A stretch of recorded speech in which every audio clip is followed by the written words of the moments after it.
Morning, sir. Morning. Morning, sir. Morning. Morning, sir. Good morning, sir. I asked you men to drop in because I have a little favor to ask of you. About this little dance on Saturday night for the enlisted men. Yes, sir. I think you all know my daughter, don't you? Of course, sir. Well, she's coming home from college on Saturday, and it's a matter of an escort, and I was wondering if one of you men might be free. I think she should be accompanied by a man from the base. Well, I deem it an honor, sir, but it just so happens I have a date. Sorry, sir. I don't want anybody to break a date. Well, I'm not much of a dancer, sir, and, it might be a little dull for her. I understand. What about you, Barker? You got a date? Well, not exactly, sir, but I might have.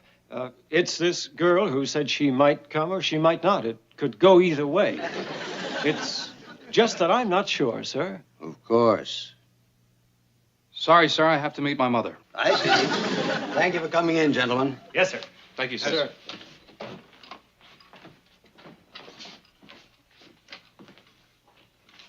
Well, sir, which one is it going to be?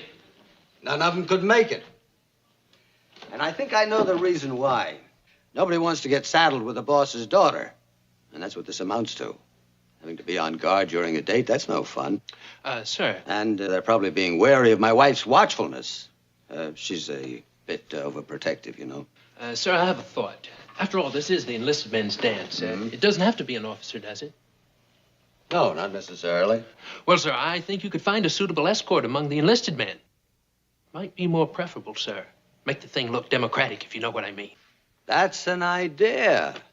I'll speak to the platoon sergeants and have them make suggestions. Yes.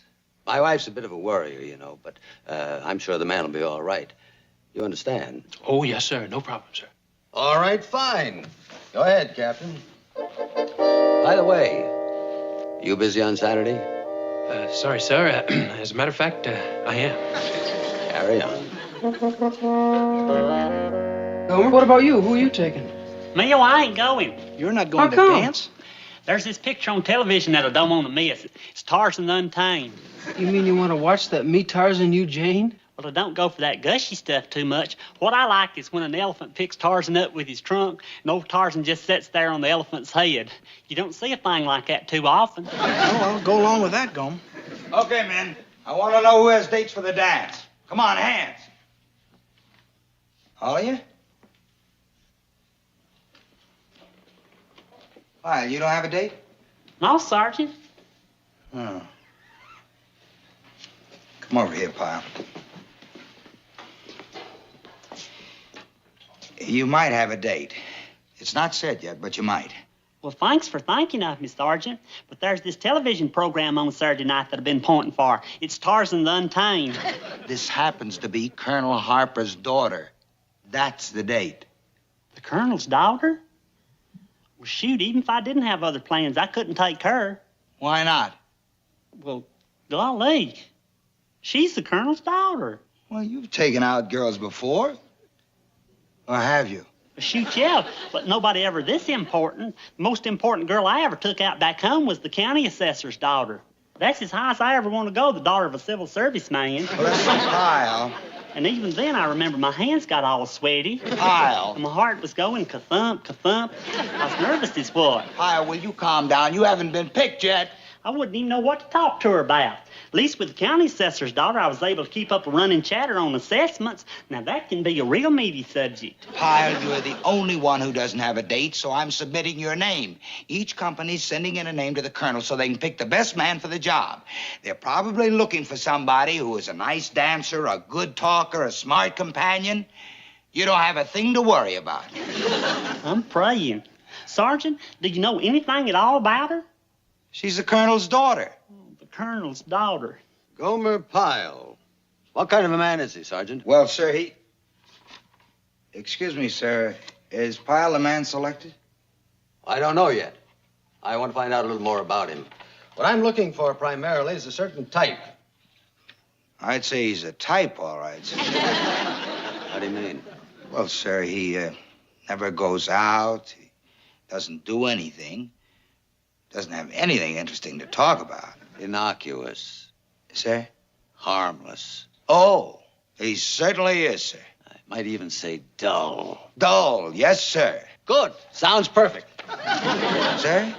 My wife will feel quite comfortable with him. Gomer Pyle it is. Yes, sir. An enlisted man? Mm-hmm. Who is he? What do we know about him? I checked this boy's record, and it's fine. And the sergeant assures me that he's a perfect gentleman. He's going to be all right. The sergeant. Edna, there's only for one evening. And it'll be nice for Jane to have an escort. And as a matter of fact, an enlisted man may be even more interesting. All right. I won't say another word about it. Yeah, but you've got to stop worrying. Right? Right. Where's he from? The South. Country boy. You didn't tell me about that. What's wrong with a country boy? What's wrong? Well, they're the worst kind. Those quiet country boys, they're the kind that turn into howling wolves. That's ridiculous. Oh, is it? Have you read about the scandalous goings-on in those quiet country towns with those quiet country boys? Edna, stop worrying. Everything's going to be all right. But I won't take my eyes off them for 1 second. Hey, Sergeant. Did you send for me? Guess who? I knew it. I just knew it. I had the feeling right from the beginning it was going to be me. There was something just in the pit of my stomach. I knew it. I knew it was going to be me. Now, I just knew it. Pyle, take it easy. Take it easy. After all, I got more at stake than you have. I was the one that sent in your name. The colonel's depending on me. Well, what'll I do? She's the colonel's daughter. Well, and you heck, just I don't take know her what to the say dance. her. Just be careful what you say and how you act. Well, I'll be careful, all right. But what'll we talk about? What'll I say to her? You can talk about anything. Just be careful what you say. Oh, I just can't get over the idea of her being the colonel's daughter. She's going to be disappointed in me. Pyle, We come from two different worlds, is what, Sergeant? what are you talking about? Well, I'm just plain country folks, and shoot, she comes from one of them homes that's got fruit and flowers all over the place, and there ain't even nobody sick. Look, Pyle, you don't have to marry the girl. I know, Sergeant, but why'd they have to pick me? Of all the guys on the base, why'd they have to pick me? Pyle, listen. Now, you were picked for this assignment. Why, I don't know, but you're going to take the colonel's daughter. Now, when you do, just don't say much. Don't do anything. Don't act silly. Don't talk. Don't even breathe. Just have a good time. I just wish this whole thing was over with already. Look at my hands. Look at them. Look at them sweat. And feel my heart. It's going ka-thump, ka-thump, ka-thump. Can't you lift this up closer to your neck? Well, that looks fine to me. Janie, good to have you home. Haven't had a chance to ask you how school is this semester. Oh, it's all right, I guess. What's the matter? Anything wrong? Oh, it's just that it's so dull. It's nice, but dull. Mother, can't I transfer to a co-ed school next semester? I'd be so much happier. I prefer you stay where you are. It's a perfectly fine school. Well, if it's dull and she wants to transfer, I don't see any harm. Clara Burton College was good enough for me, and I know that Jane will get a fine education there. Perfectly fine. After all, that's the most important thing, isn't it, dear? I suppose so. Oh, let me look at you. What on earth is that? That's probably your escort, dear. I authorized a Jeep for your use tonight. They're all so reckless. Now, about this young man, dear, I don't want you to worry about a single thing. We'll be right by your side all evening. Yes, Mother. Good evening. Sir, Private Gomer Pyle reporting is ordered, sir. I wish you wouldn't put it that way. Hope you didn't mind the brake squeal, sir, but I wasn't sure what house she lived in, and I didn't want to pass it by, so I had to mash down on the brakes. Well, come on in, Pyle. Thank you, sir. Yes, sir. Now, this is Mrs. Harper, How do, ma'am? and this is my daughter, Jane. Hey, Miss Jane. Well, brought you some flowers. Thank you. It was very thoughtful. I'll get a vase. Well, we've got a few minutes before we go. Shall we sit down? Please. Make yourself at home, Pyle. Yes, sir. Thank you, sir.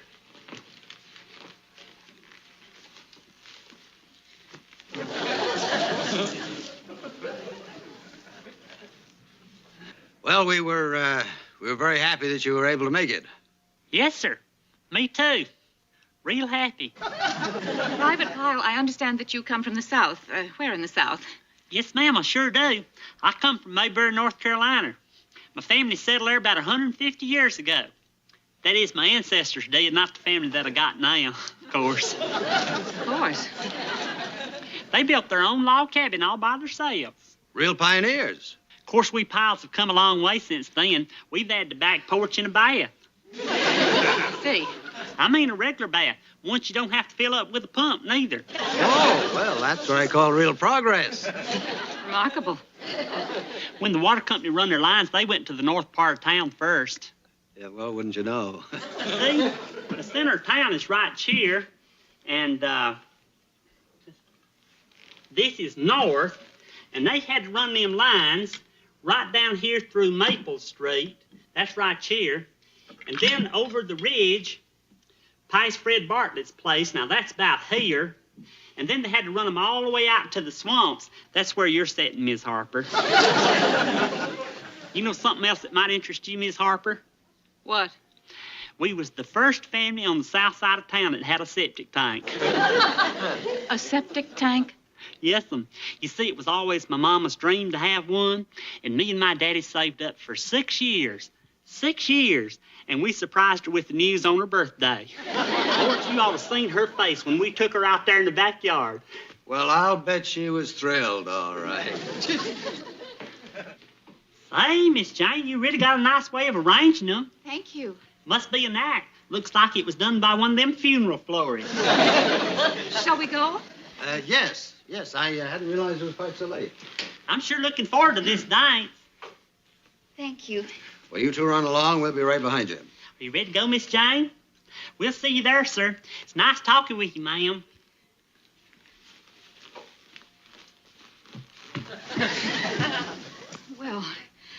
Well, next time you'll listen to me. Well, what's wrong? He's a nice boy. I know these nice boys, that's an act. Oh, come on now. More determined than ever to keep my eye on them every single second. All right. Have it your own way. But any boy who saves up for 6 years to buy a septic tank for his mother's birthday can't be all bad.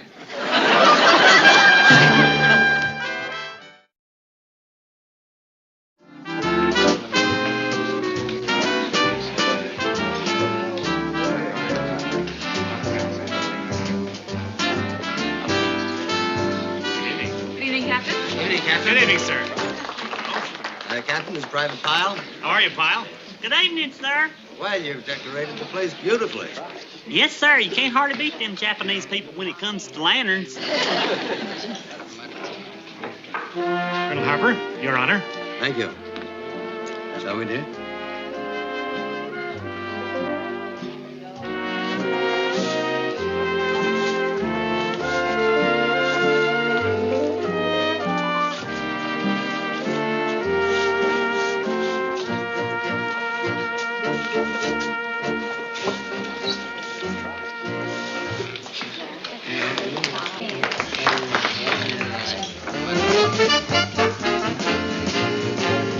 Would you like to dance, Miss Jane?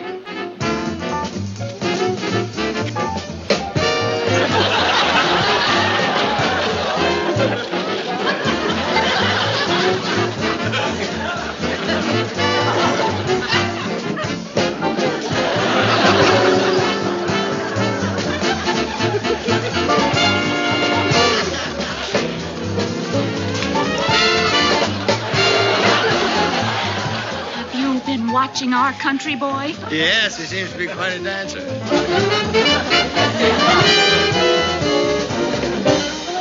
Dance me over in that direction. Oh, well, let's leave him alone. Emmett, please. Hey, folks. It's a nice night. Yes. Jane, I think it would be nice if you danced with your father. Oh, all right, Mother. And I don't suppose Private Pyle has any objections to dancing with me? No, ma'am. I'd be glad to.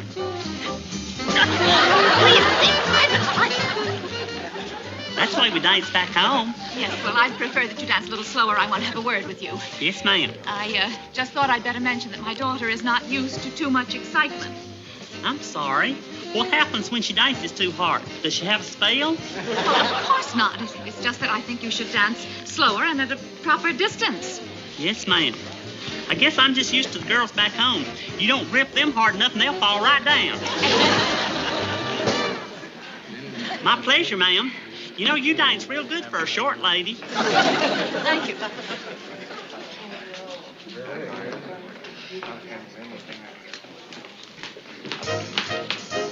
Hey, Miss Jane. Hello. Would you like to dance?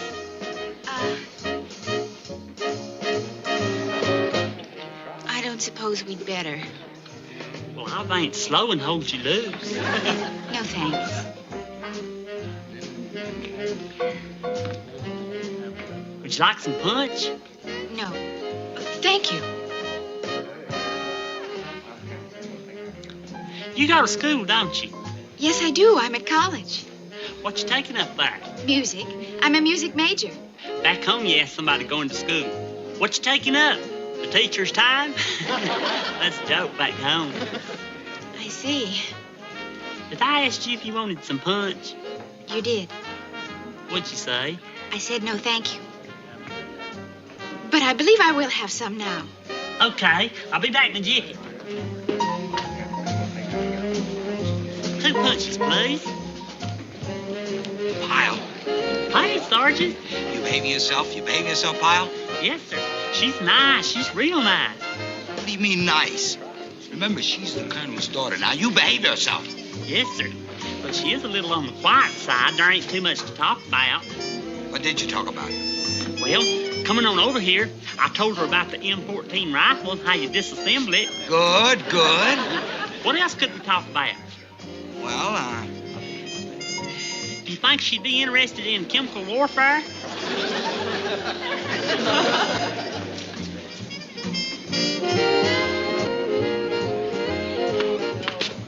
Here's your punch, Miss Jane. Thank you. Careful of them lemon seeds in there. You swallow one of them, you'll get appendicitis. Did you know that?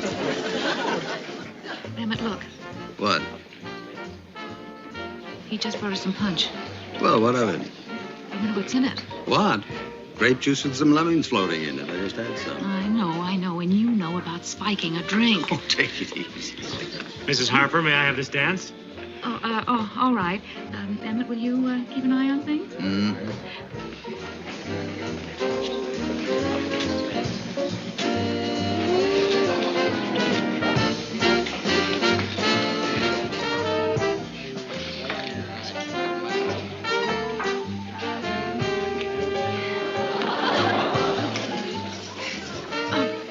Captain, excuse me. Emmett, they're gone. What? Who's gone? Jane and that country boy, they're not here. Oh, excuse me. Thank you. You've probably just gone for a walk, dear. I want them found. Edna, take it easy. I insist. You've just gone for a fresh air, I'm sure. Emmett, are you going to do something about this, or shall I go and look for them myself? All right, dear. Captain Murdoch? Yes, sir. My daughter and her escort seem to have disappeared. Would you see if you can locate them? I want this whole place thoroughly searched. I'm worried. Yes, ma'am, right away.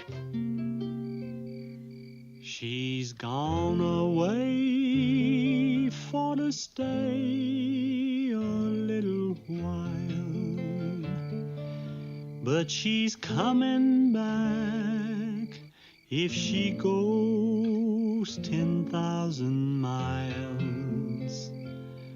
Oh, who will tie my shoe, and who will glove my hand, and who will kiss my ruby lips when she is gone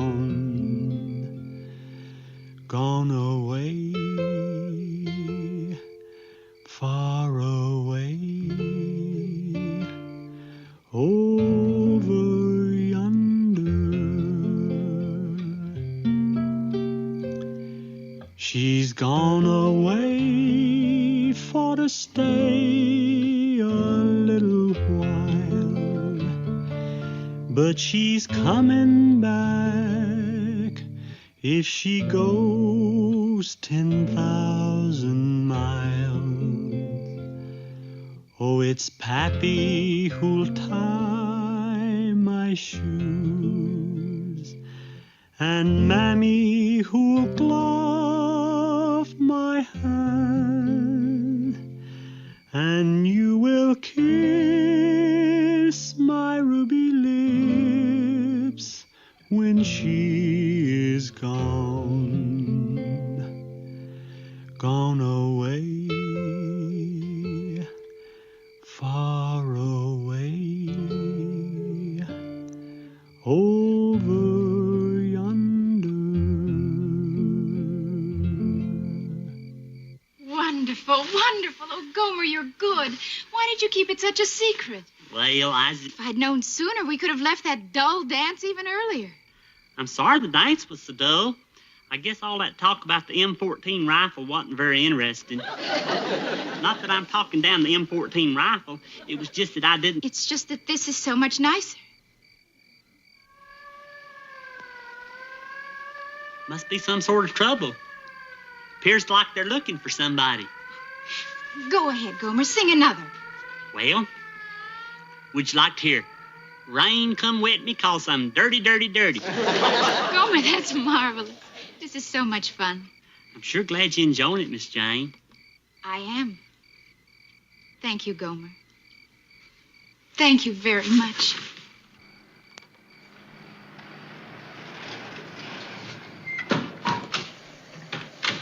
There, you saw that. You saw that, didn't you? Did you see that? Oh, Jane, I've been so worried. You can call off the search, Captain. Yes, sir. Jane, darling, are you all right? Oh, Mother. Take it easy, Edna. I just had a feeling it would end like this. I just knew it. Mother, if you'll just calm down for a minute. You don't understand. Now, Jane, we'll take But care Mother, of it. Jane. Now, young man, suppose you explain what made you think you could take liberties with our daughter. Well, it looked to me as if it was Jane who was doing the kissing. I think I know my daughter. Well, I sure am sorry, Miss Harper. it's a little late for that, Private, and it's not good enough. Emmett, I insist that he be punished. Oh, Edna. Daddy, don't. Don't you dare do a thing to him. I am the one who did the kissing. Now, Miss Jane. Jane. Yes, it's true, and I'm not ashamed of it. I kissed him because I wanted to, that's why. Jane, stop this. Yes, Mother, and I liked it. So much that I think I'll kiss him again. And again. And again. And again. And again. Excuse me, ma'am. Sir, while all this is going on, do I have your permission to stand at ease?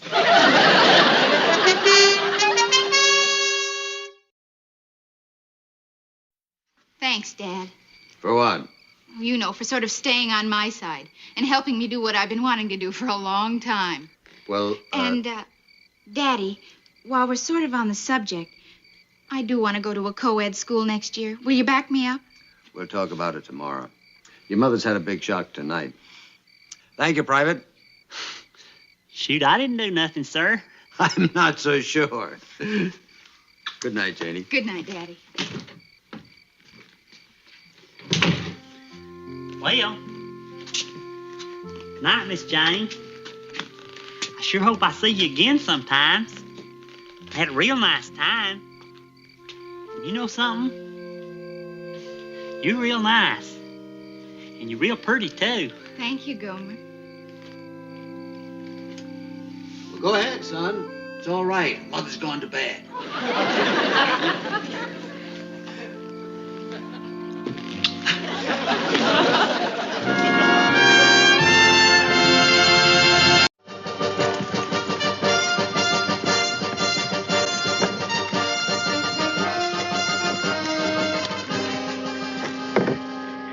All right, you people. We're in enemy territory now. Hear this and hear it good. I'm going to refresh your memories. Now, on this map here, you'll see a bridge at 471330. Our mission is to advance deeper into enemy territory. Find that bridge and destroy that bridge. This whole area is heavily held. We've only got 10 men. Not all 10 men are going to get through. But enough of you have to get through to do the job. Which means that each one of you is going to be strong, is going to be tough, is going to be fast, is going to be all the time thinking. Any questions? Yes, sir. Sergeant Carter, would you repeat that, please? Kyle, didn't you hear anything? Anything? Yes, sir. Just sounded so good, the part where you said I was going to be strong and fast and thinking and... Knock it off! Pay attention. All right. Today is the day you people learn about the pride of the Marines. If we get that bridge, if we get through, there'll be no individual citations, no glory. Just a little old beat-up gold boot to put in the trophy case back in our company office. The gold boot they give to platoons that distinguish themselves in the field. I want that boot. All right, this is it. Now be careful when you fire. The thing to be prepared for is... Hit the deck! Hit the deck!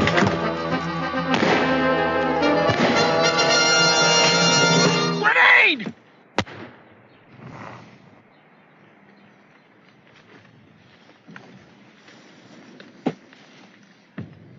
Sergeant?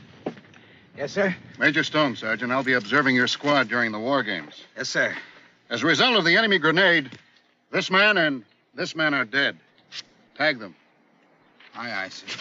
Now, this man was presumably hit and can remain in action. Tag and bandage him. Aye, sir.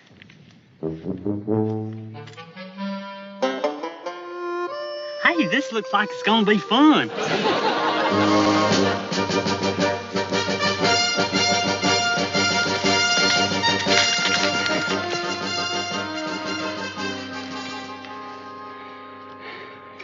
You think we're anywhere near that bridge?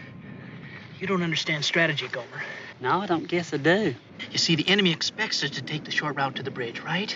Right. So Sergeant Carter knows that the enemy expects us to take the short route, so he starts off on the long route. But he's also got to figure that the enemy had figured that we wouldn't go the way they expected. Understand? Hey, do you think we're anywhere near that bridge? I think the sergeant wants you, Gomer. Me? Yeah.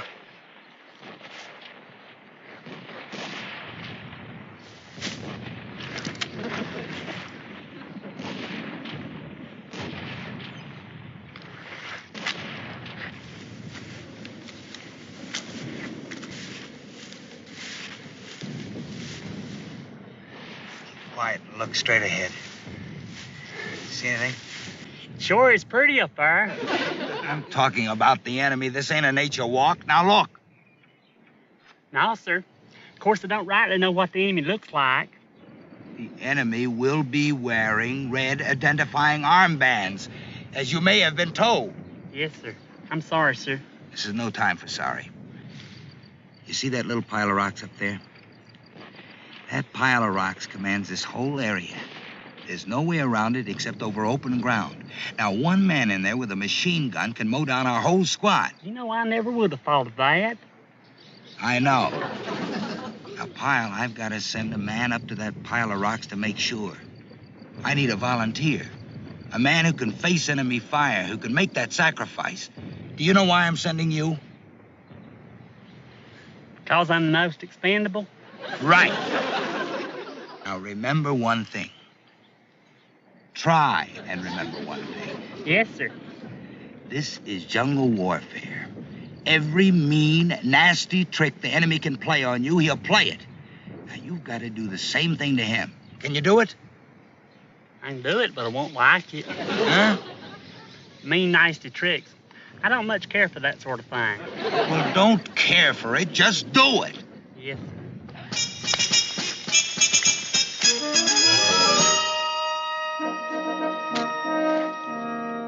Hey there. Hey.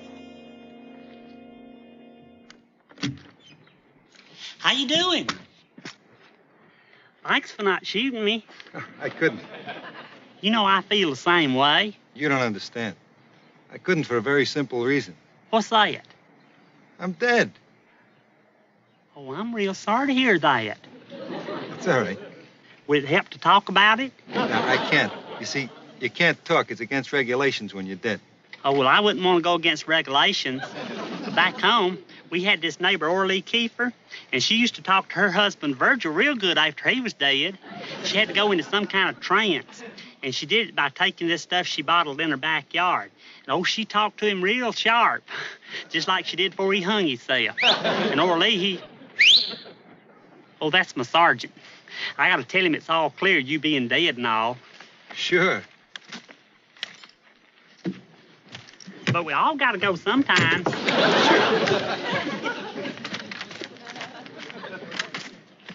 Hey, Sergeant, it's all clear.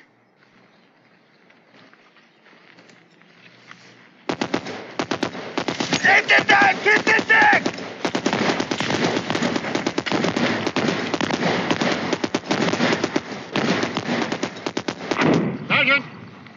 Yes, sir. Well, looks like you walked right into one, Sergeant. Pyle! Pyle, I thought you said it was all clear. Yes, sir. The only feller that was in there was dead. You sure, Private? Yes, sir. He told me so. He, had one of these tags? You know, I think he tricked me. What a mean thing. What a mean thing to do. All right, Sergeant, you've got 3 men killed and 1 wounded. Which ones are dead, sir? Here, and this man wounded. Tag them. I'm not arguing, sir, but Private Pyle here was right in the line of fire. That's true. I don't know how I was saved. He's dead, isn't he, sir? Please, sir. Of course, it's your decision, but I'd kill him. I mean, I'd tag him killed. That's it, Sergeant. Yes, sir. Carry on. What a mean thing to do. What a mean thing. Tell me he was dead when he was as alive as you and me. Pyle, do you have any idea what you've done to this mission? I've sure learned my lesson, Sergeant. Lesson? I had 8 men. Now I've got 3 dead and 1 wounded who has to be carried back by one of the men I've got left, which leaves me with 3 men to fight my way through and blow up that bridge. Don't you worry, Sergeant. We'll make it okay. We? Who do you think's gonna carry that wounded man to the rear? Move it! Yes.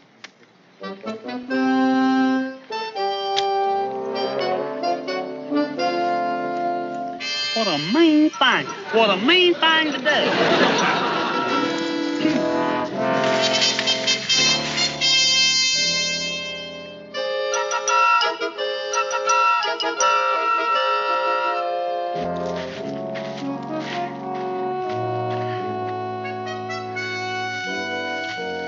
Hey, come on, Gomer. I think you're headed in the wrong direction. Well, that's because you're facing the wrong way. I set you down so you can get straightened out.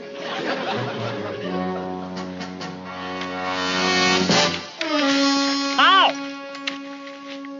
Sure, glad to. Don't try no tricks now. We're walking wounded, man. We've had it. Think we ought to capture him, Eddie? Why? Yeah, why? Well, we could extract military information from you.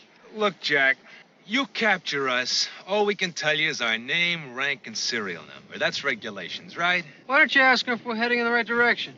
Hey, Eddie, come over here. Can't walk. Oh, I forgot.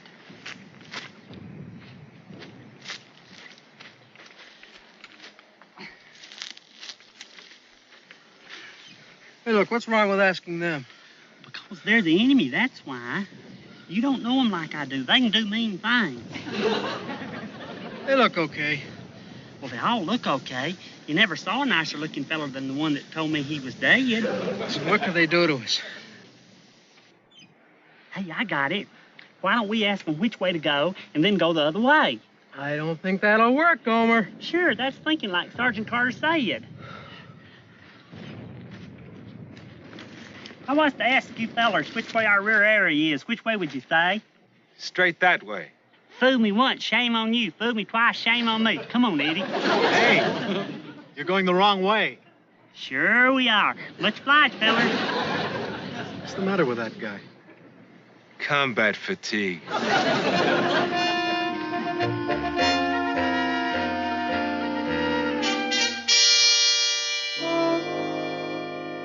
Hey, you know what's ahead? That bridge. The one we're supposed to capture? That's in the opposite direction. Oh, boy, are we headed wrong. Yeah. Well, they outsmarted you again, Gomer. I told you the right way. They sure are tricky, these enemy fellers. Mean's what they are. What are we gonna do now? Hey, there's nobody else around. So there's nobody else around. So what? But it's my chance. That's our mission, to capture that there bridge. Why, we can even win the gold boot for our platoon. Well, I never thought I'd have a chance to make Sergeant Carter proud of me. He's anxious to win that gold boot and all. Hey, Gomer, you better go make sure there's no one else around. Okay, we'll go take another look.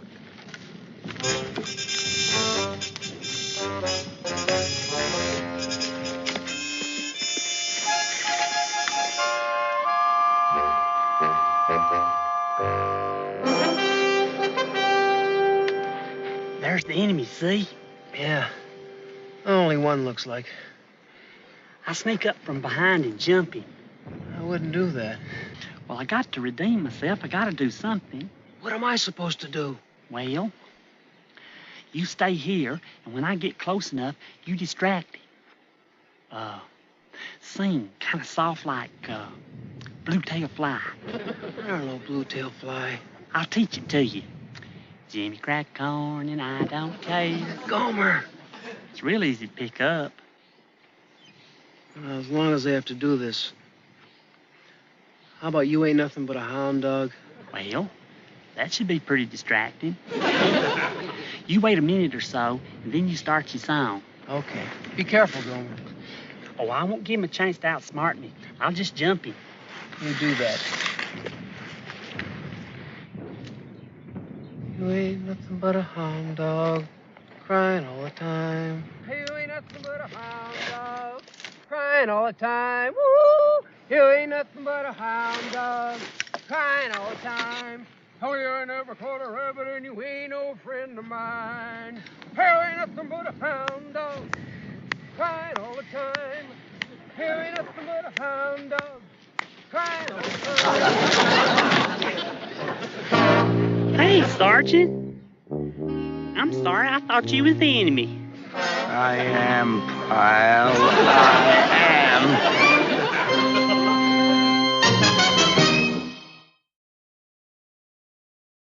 A Marine is taught obedience to orders. I'm sure sorry about that, Sergeant. For sorry? You're sorry? Pyle! I started out with 10 men. I lost 2 right off. Then you started talking to that dead machine gunner, and I lost 5 more. Because I was short-handed, I lost 3 on the way here, along with the stuff to blow up the bridge.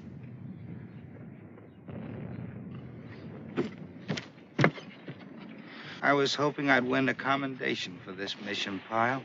I was hoping I'd win that gold boot. Now, what do you think I'll get? Well, sir, you got me back, Sergeant. Get out of here and take Peters with you. Yes, sir. No, wait. My one chance is to get back and get enough explosives to handle this bridge. I'll take Peters back and get what I need. You stay here and hold this position. Can you do that? Yes, sir. I'm on to them enemy tricks now. They won't get past Gomer Pyle. You can be sure of that. Once burned, twice remembered. Pyle, you're here for one reason and one reason only. You don't let anyone across that bridge. You understand? I don't let anyone across that bridge. Right. Now, you're on guard. I'm on guard. And I approach you. You approach me.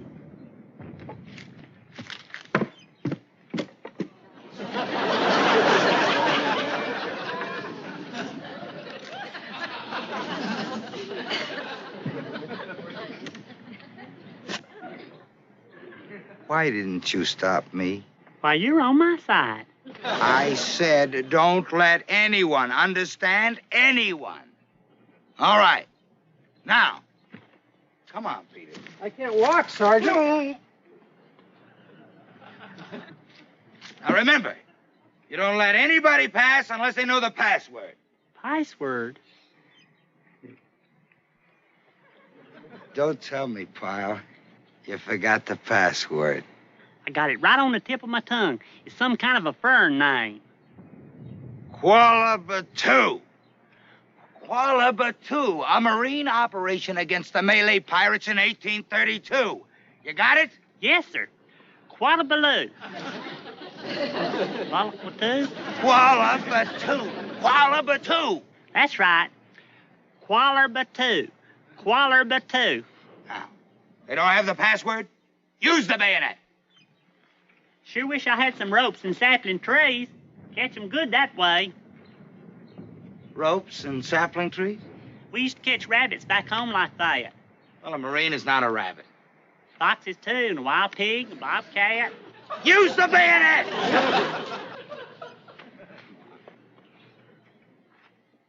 What's the password? Waller. Batu. Batu. I got it. Waller Batu! It's a secret password. Don't announce it to the whole world!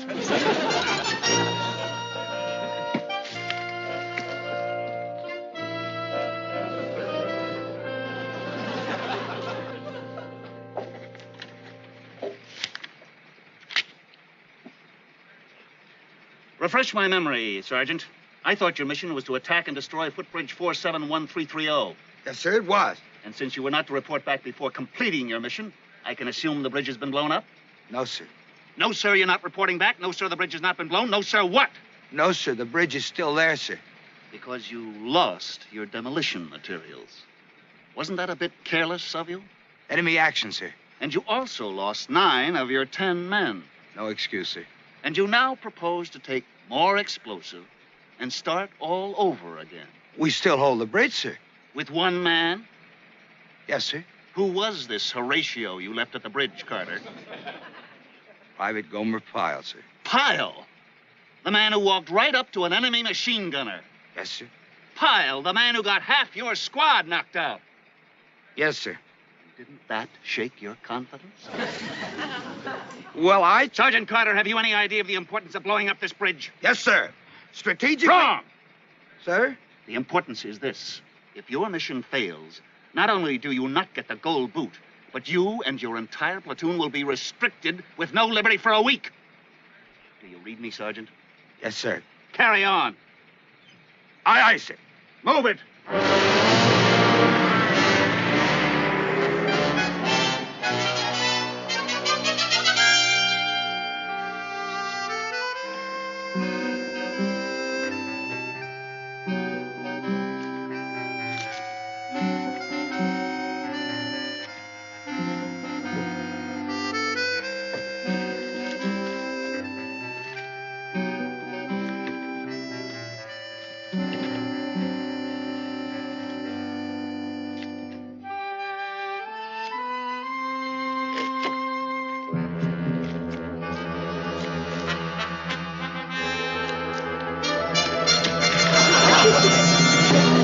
Oh, who goes there?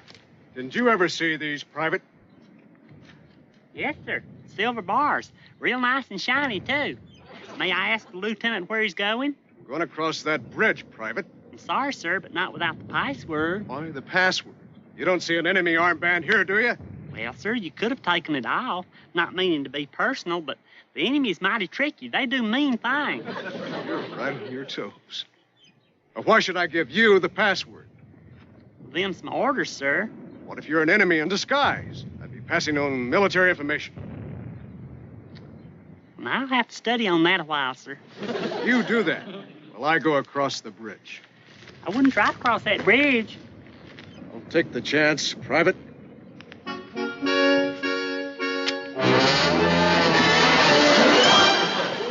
Get me down from here! You see, sir, I tried to warn you. Get me down from here! Get me down! I will as soon as the umpire comes along and marks you. Umpire! Yeah, I don't know whether you're wounded or killed or captured. Get me down! Hi! Hey, Sergeant. Hey! Get me down! Is that a lieutenant you got hanging in that tree? Yes, sir. He didn't know the secret password. That there Qualler Batu. Get me down from here! Get me down! Yes, sir. Yes, sir. Don't go over that way, Sergeant. While I'm gonna have... I'm sure sorry about that, Sergeant. I tried to tell you. Get us down out of here. You see, back home we use smaller sapling trees. Well, a tree like that one there to throw a rabbit clean to I don't know where. Get us down! Pyle, do you know what you can get for assaulting a lieutenant? Well, I couldn't let him go out on that bridge, Sergeant. Why, it ain't safe. You just watch. Hey! Get us down out of here.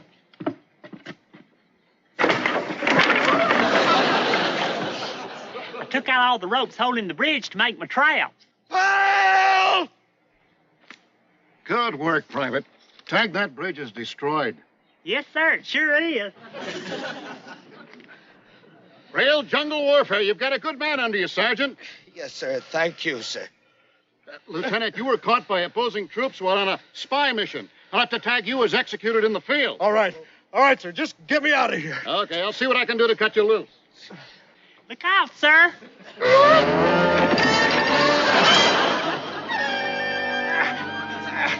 I set a lot of these traps. I didn't know how many enemies there was going to be. Well, do something! All right.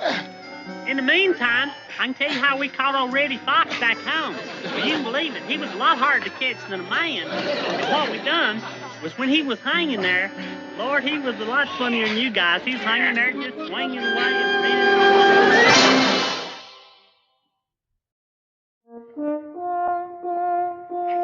Sergeant Carter, Yes, sir. for gallantry, resourcefulness, and exerting initiative in the highest traditions of the Corps of the United States Marines, your platoon has been awarded the Gold Boot, the rotating trophy displayed by the finest platoon in this battalion.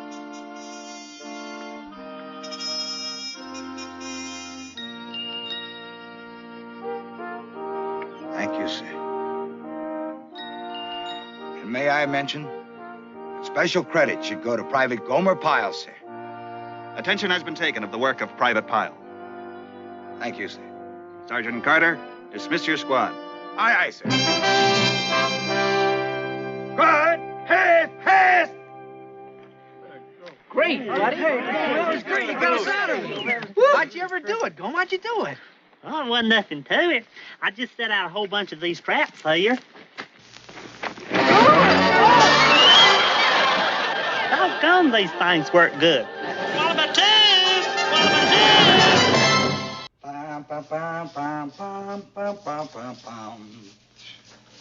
Big plans today, huh, Sarge? Big plans. Well, this doesn't sound like your ordinary average leave it to chance day to me. It ain't, McCabe. I ain't leaving nothing to chance this time. I've been trying to get a whole day, an entire Saturday with this girl ever since I met her. And I'm gonna make every minute count. You wanna hear the battle plan? Go. Okay. I leave here at exactly 1200 hours. I drive to her house. At exactly 12:33 hours, I arrive on target and squeeze off 2 fast bursts on her doorbell. You still with me? Go, man. At 12:34 hours, we will have rendezvoused, and the convoy will proceed to Half Moon Beach. The maneuver area? Nothing so crude. This is a long-range objective. No. On the beach, it'll be strictly sand, sun, and... Oh, Sergeant, I think tattoos are so manly. But then comes 1700, the cocktail hour. In the darkness of the lounge of the Purple Pagoda, we'll sit, sipping exotic tropical drinks, gazing romantically into each other's eyes. What about those scratchy wet bathing suits? That's why I picked the Purple Pagoda. I know the bartender there. He let us change in the restroom. You really do go high line. Then, after a sumptuous meal at Madame Wu's, we'll drive out to Breaker's Point. And there we'll sit, under the moonlight, her head on my shoulder. Do I dare go on? Big plans. Big plans. You got a swinging Saturday afternoon plan, Gomer? Yeah, you going to the public library and feed the pigeons? Oh, no, nothing like that. What I'm going to do is go to the park and have my picture made alongside the Civil War cannon. Picture alongside a cannon? What for? It'll match up real good with the one that I had made alongside the cannon down in San Diego. And you know what I'm going to do? Add it to my collection of cannon pictures. You have a collection of cannon pictures? Didn't I ever tell you about that? You know what my favorite is? What? A howitzer from World War I. That's wonderful, Gome. Is that it? You take a picture with a cannon and that's the day? Oh, no. I wait around till dark. Nighttime's the most exciting time of all. Oh, what do you got planned then, Gome? Well, just before dark, I go and get myself a cream soda and a wrapped sandwich, and I go to that park in the middle of the square, and I sit down on a bench. Now, you got to get there early, or otherwise you'll miss it. Miss what? The street lights. What about them? They turn them on. So? So you're there when the lights come on. You can make a wish. Is that a big deal? Oh, it's a sight to behold. It's a whole lot different from back home. In Mayberry, when it gets dark, the only light on Main Street you can see is the vigil lamp in Eldon Yekel's funeral parlor. Sounds like a full day, Gomer. What a dirty break. What a mean, dirty break. What's the matter, Frank? Well, they just slapped me on a special guard detail, and I was counting on this weekend liberty. That's a shame, Frank. Yeah. You know, today, I was going to take Lois and the baby in for his checkup, get in a bunch of groceries, and I don't know what all. That is a mean break. Maybe I could help out since I'm going in and everything. Nah, Gomer, what could you do? Well, I could pick up the groceries for you. I'd be glad to do that. No, I couldn't put you out like that. Oh, it won't put me out, not a bit. I'd be glad to do it, Frank. Honest, I would. You mean that, Gomer? I do. I really do. Yeah, I sure would be obliged. Hey, look, I'll call Lois and tell her you're coming. And here's some money. And here's her grocery list. And now, you sure, Gomer? Positive. Hey, thanks, Gomer. Thanks a lot. Hey, that's nice of you, buddy. Well. Hey, what about your Canon picture? Oh, I can take that in the evening just as well. I've got a flash attachment on my camera. Don't believe I've got a picture with a Canon at night.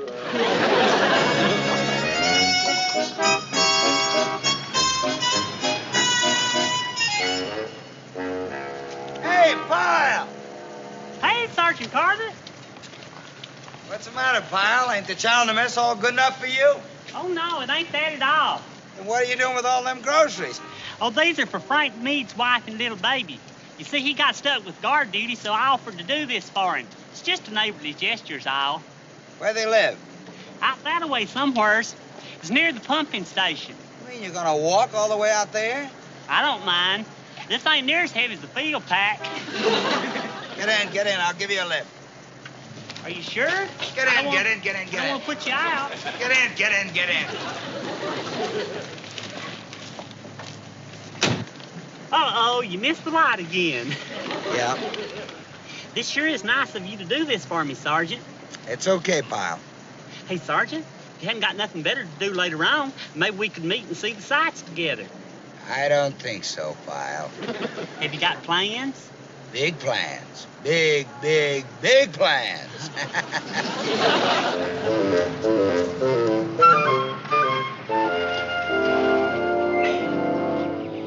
Pyle, are you sure you got the right address?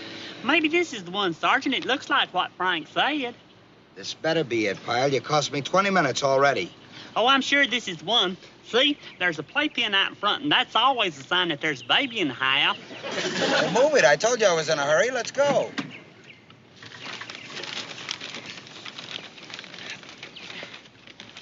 I'm much obliged to you, Sergeant.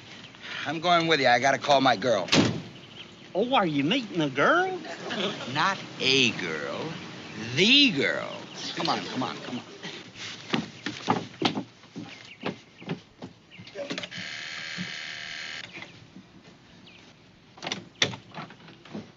Oh, Gomer, it's you. Hey, ma'am. This was so nice of you. Come on in. Glad to do it. This is Sergeant Carter. He's the sergeant over Frank and me. Say hey to Mrs. Frank Meade, Sergeant. Hi. Hi. I'm sorry about all this noise, but Frank Jr.'s teething. That's okay. May I use your phone? Oh, sure. Help yourself. Thank you. Oh, now, what did I do with his bottle? What would you like me to do with these, ma'am? Oh, would you just bring those in the kitchen for me? Yes, ma'am.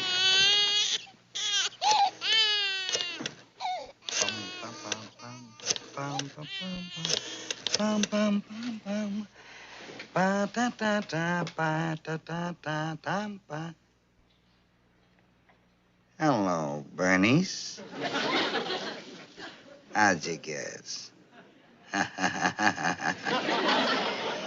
Now, look, baby, I'm sorry I'm late like this, but something came up. It's just as well. As a matter of fact, I'm still fixing my hair. You're getting all prettied up for Vince, huh? I'd be there right now, but I gave one of my men a lift, and we had a hard time finding the place. Honey, we got the whole beautiful day ahead of us. Oh, wow, I can hardly wait. Well, I'll see you in a little while, you silly sergeant, you. You're really looking forward to it, huh, baby? Well, I got big plans for today. Big, big, big plans. Hey, Frank Jr. Hey, little feller. Look at him grin at me.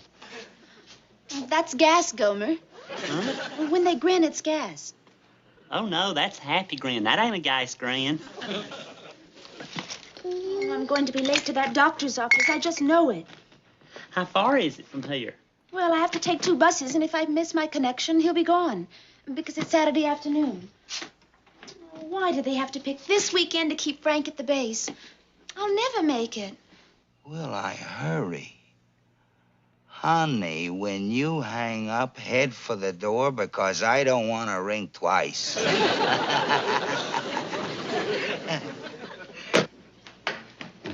What you need? Somebody to drive you to the doctor's office. Do you have a car? No, but he does, don't you, Sergeant? What? Don't I what, huh? Have a car to drive Miss Lois to the doctor in. Oh, Sergeant, would you? I'd be so grateful to you. Oh, well, It's real nice of you, Sergeant, real nice. But An act of mercy is what it is. Oh, it certainly is. A plain act of mercy. Sergeant, you're a kindly man. I hope I'm not interfering with any plans, Sergeant. Well, I do have Oh, he don't mind, ma'am. Sergeant Carter'd rather perform an act of mercy than anything, hadn't you, Sergeant? But I gotta make a phone call first. She don't mind, do you, Lois? Oh, no. Go right ahead, please. Sergeant, the doctor's office closes on Saturday afternoon, so don't talk too long, will you? Bernice? Hi, baby, me again. Something just came up.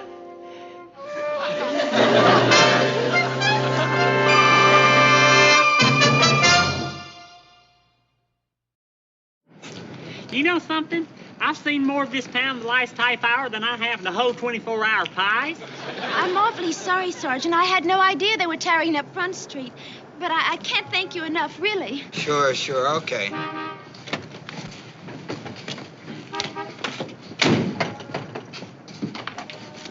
Thank you kindly, Sergeant.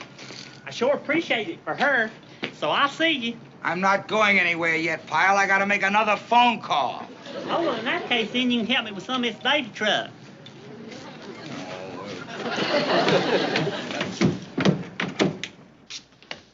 May I help you? No, ma'am. We're friends, Miss Meads. Sergeant here drove her over. Oh, I see. Pardon me, miss. Could I use your phone? It's urgent. Is it a local call? Just barely. Help yourself. You know, Sergeant, you could have stopped and picked up your girlfriend when we went by her house. Oh, that would have been great. She might even have invited you all along on the date with us. Oh, I don't think Lois would want to with the baby. But say, if I know where you're going to be later on, then Bernice? Hi, honey. This is Vince again.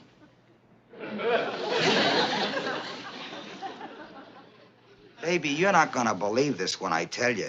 Well, honey, listen. If you don't get here soon, we won't have much time to do anything. Just sit tight, honey. I'll see you later.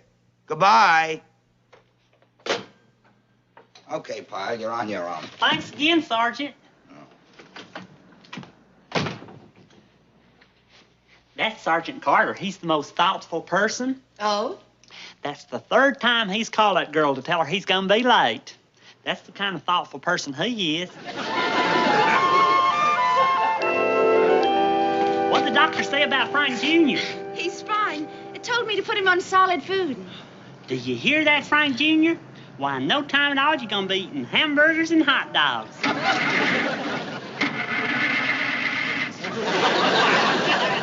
Hey, Sergeant. What are you doing still here? I thought you'd gone to your date. Let me have a look at her. Keep away from it, Pyle. Just stay away. I used to work in a filling station before I was Marine. My experience could be a blessing at a time like this.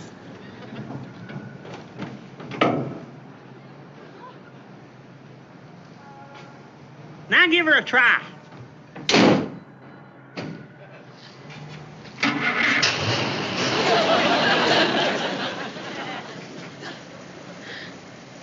A wire jiggle loose on your distributor. Well, have a good time. Where do you think the bus stop is? Get in, get in, get in.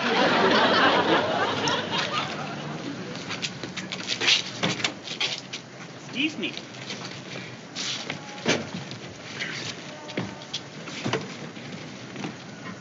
This is really nice. Couldn't be better if we had our own private chauffeur.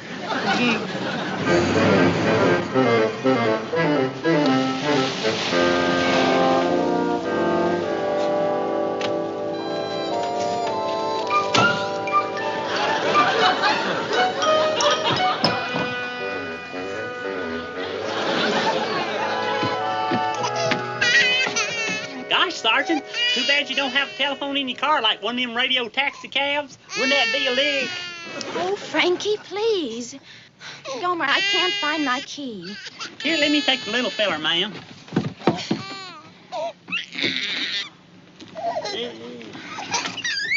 Well, now, what you making that funny face for? What's the matter? Why are you crying? Oh, this stupid lock. Here, let me try, ma'am. Sergeant, take Frank, would you? Huh? But I don't know the first thing about...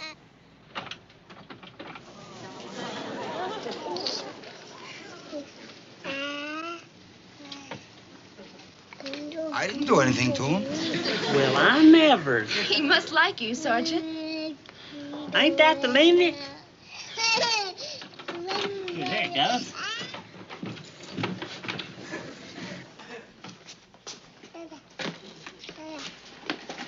Here, Pyle, take him.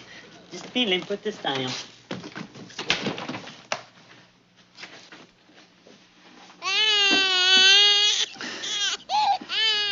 No two ways about it, Sergeant. This little fella really likes you. But I gotta make a phone call. I'll take him. Come on, darling.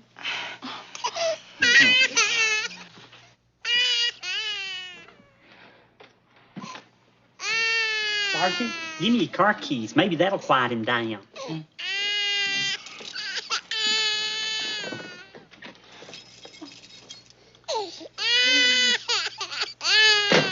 All right, give him to me.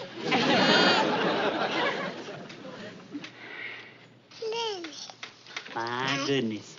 Wally, the fella I worked for back home, used to say that if children and dogs liked you, you was all right. How are you with dogs, Sergeant? Great. Bernice? Hi, honey, it's... Know who it is, and I know what you're calling about. I've been sitting around here all the time. Honey. You did? Why don't you? Honey, I know there've been a lot of delays, but after I talked to you, the car broke down. Yeah. And Pyle fixed it for me, so I couldn't just leave him standing there with Lois. Just great. Making a date and then running all over town with another girl. Wait a minute. Lois ain't a girl. She's a married woman. A married woman? Look, if you'll just stop yelling and listen a minute. Listen.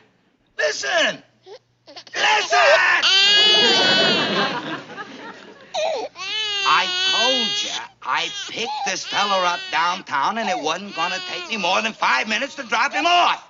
That's awful. Just awful. Well, that's just too bad. That's the way you want it. That's the way you got it. Give it a kid.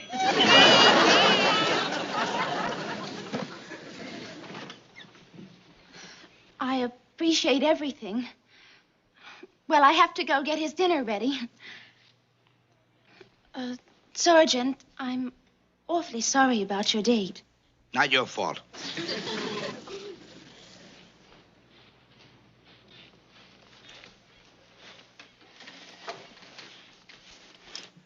Golly, Sergeant.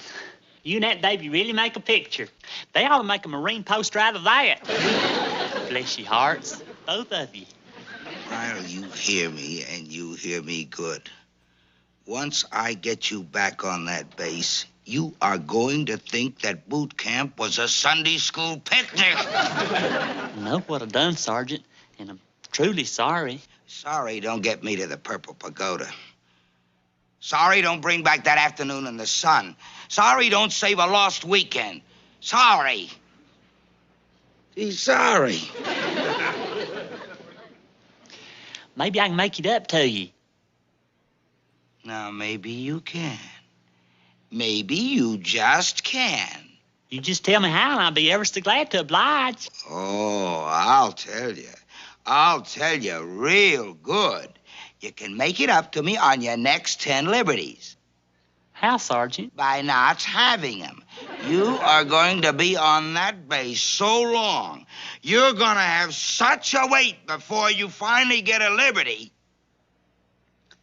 Sergeant? What? Looks like the little feller's holding on to your tie. Smart kid. He's trying to hold me back from killing you right here and now. Sure wish there was something I could do.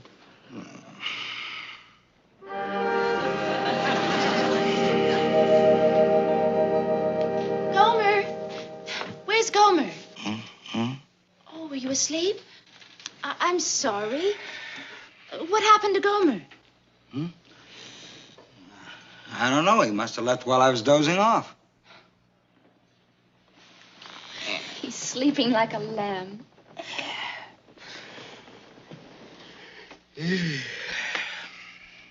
Well, I guess I better clear out of here. Sergeant, I can't thank you enough. Really, I don't know what I would have done without you.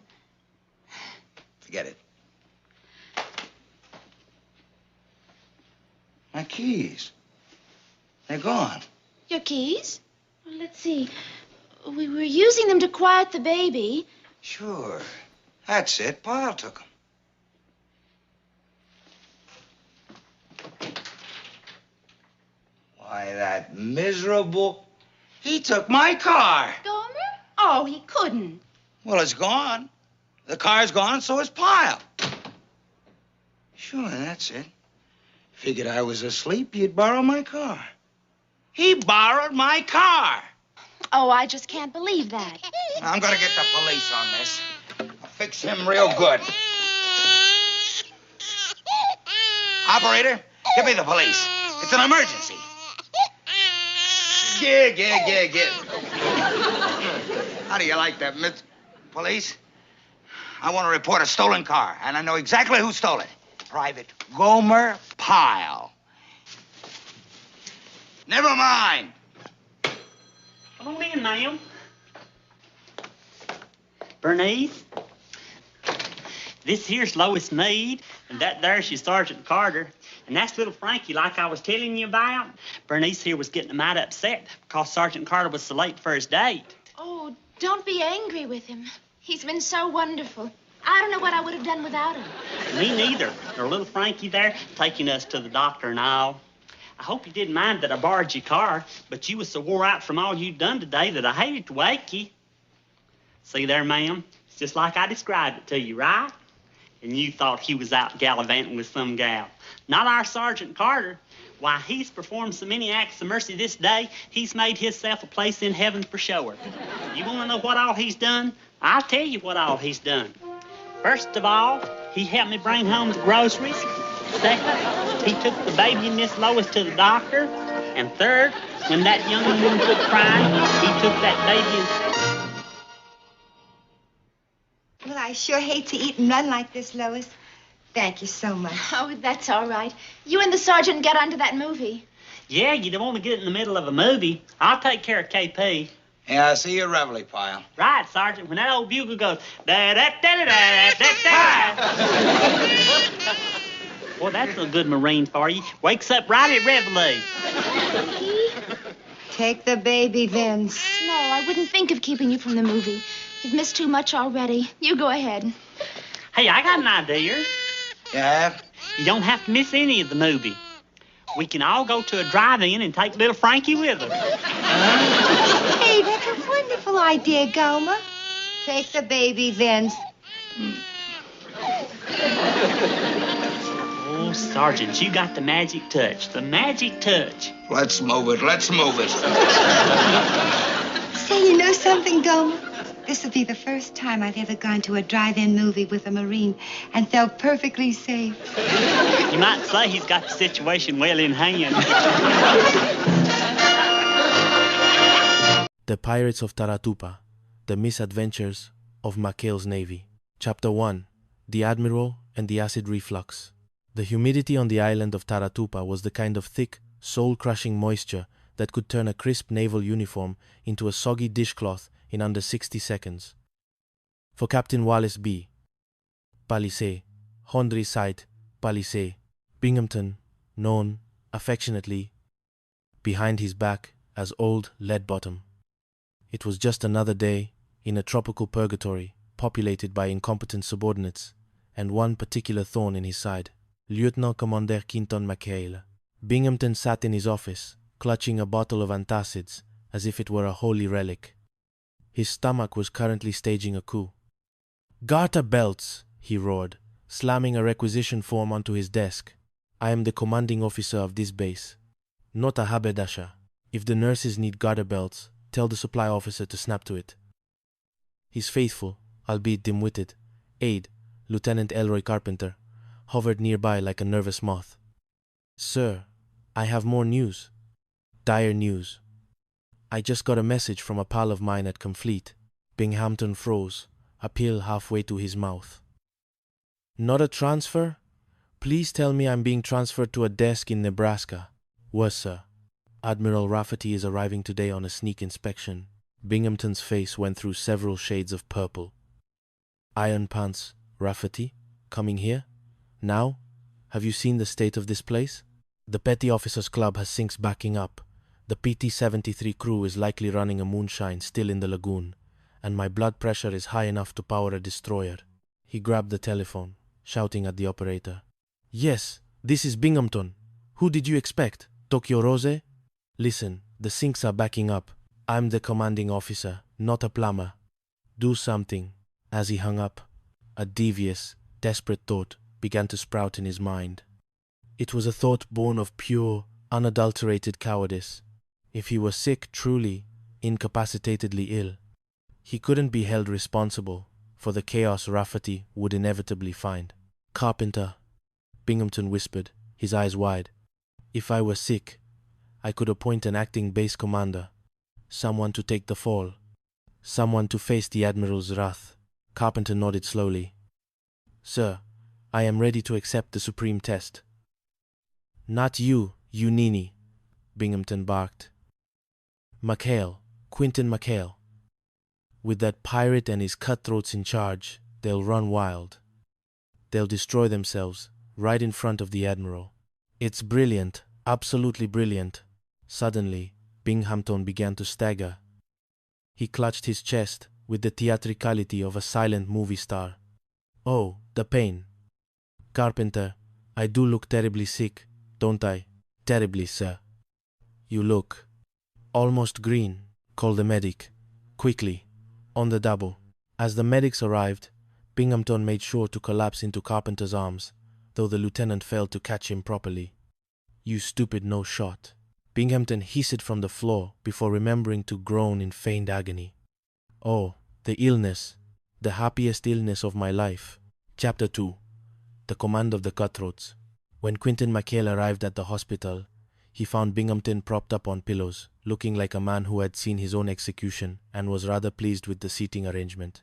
"Oh, McHale," Binghamton moaned, his voice a weak reed. "I'm in bad shape. The doctors, they don't know. It could be months." McHale, a man whose rugged exterior hid a mind sharper than a shark's tooth, eyed the captain suspiciously. "But don't worry, the boys and I will give Lieutenant Carpenter all the help he needs." "No!" Binghamton gasped, sitting up with surprising vigor before flopping back. "Carpenter is a boob. A complete boob. I'm appointing you acting base commander, McHale, and your little ensign, Parker. He'll be acting executive officer." Ensign Charles Parker, standing behind McHale, let out a squeak of pure joy. "Me? Executive officer? Oh, boy. Skipper, did you hear that? I'm an exec. McHale tried to protest. Sir, I'm a saltwater skipper. I'd be no good behind a desk. It's an order, McHale. Now get out. Out. My stomach acid is starting to boil. The moment the door closed, McHale and Parker walked onto the base as the new masters of Taratupa. It took exactly 15 minutes for the McHale method to take hold. The Petty Officers Club was still flooded, but now the men were using it as a makeshift swimming pool. The garter belts had been found, but the crew of the PT-73 had repurposed them as slingshots for a high-stakes target practice game. Executive Officer Parker here. Parker shouted into a telephone, his voice cracking with unearned authority. Yes, the garter belts are on the way. And tell the CBs to keep their heads down at the rifle range. What? The range is in the middle of the supply route? Well, tell them to duck. Meanwhile, Gruber, the crew's resident entrepreneur, was already setting up a cultural exchange in the air raid shelter. Come on, boys. Full speed ahead. The skipper said, "It's okay. Open up shop." Within the hour, the base had transformed. There were hula dancers, a gambling ring involving hermit crabs, and a general sense of festive anarchy. It was exactly what Binghamton had hoped for, a disaster in the making. Chapter 3. The Sultan and the High Seas Farcery. The anarchy was interrupted by a signal from Comfleet. A Sultan Karim of Mirani was arriving with his 3 daughters. Their plane had developed engine trouble near the island of Samura, and the PT-73 was the nearest vessel. Binghamton, watching from the hospital window with a pair of binoculars, seethed. A Sultan? And McHale is rescuing him? This was supposed to be a disaster, not a diplomatic triumph. On the PT-73, McHale greeted the Sultan with all the grace a man in a tattered Hawaiian shirt could muster. Greetings, Your Highness. I'm Commander McHale. We're here to serve you. The Sultan, a man of immense dignity and even more immense luggage, gestured toward his daughters. I travel with my most valuable possessions. But tell me, these men, are they to be trusted? At that moment, Ensign Parker caught sight of the princesses. Wowie, wow, wow, wow, he stammered, his eyes nearly popping out of his head. The Sultan's face darkened. Like a chicken? Did he just make the sound of a barnyard fowl at my daughters? McHale stepped in quickly. No, sir. That's a ceremonial greeting in our country. Very respectful. Very traditional. The voyage back to Taratupa was a nightmare of etiquette and mechanical failure. The Sultan, fascinated by the boat, insisted on steering. May I? The Sultan asked, grabbing the wheel. By all means, sir, Parker chirped. It's quite relaxing. Seconds later, the PT-73 was zigzagging across the lagoon like a drunken dragonfly.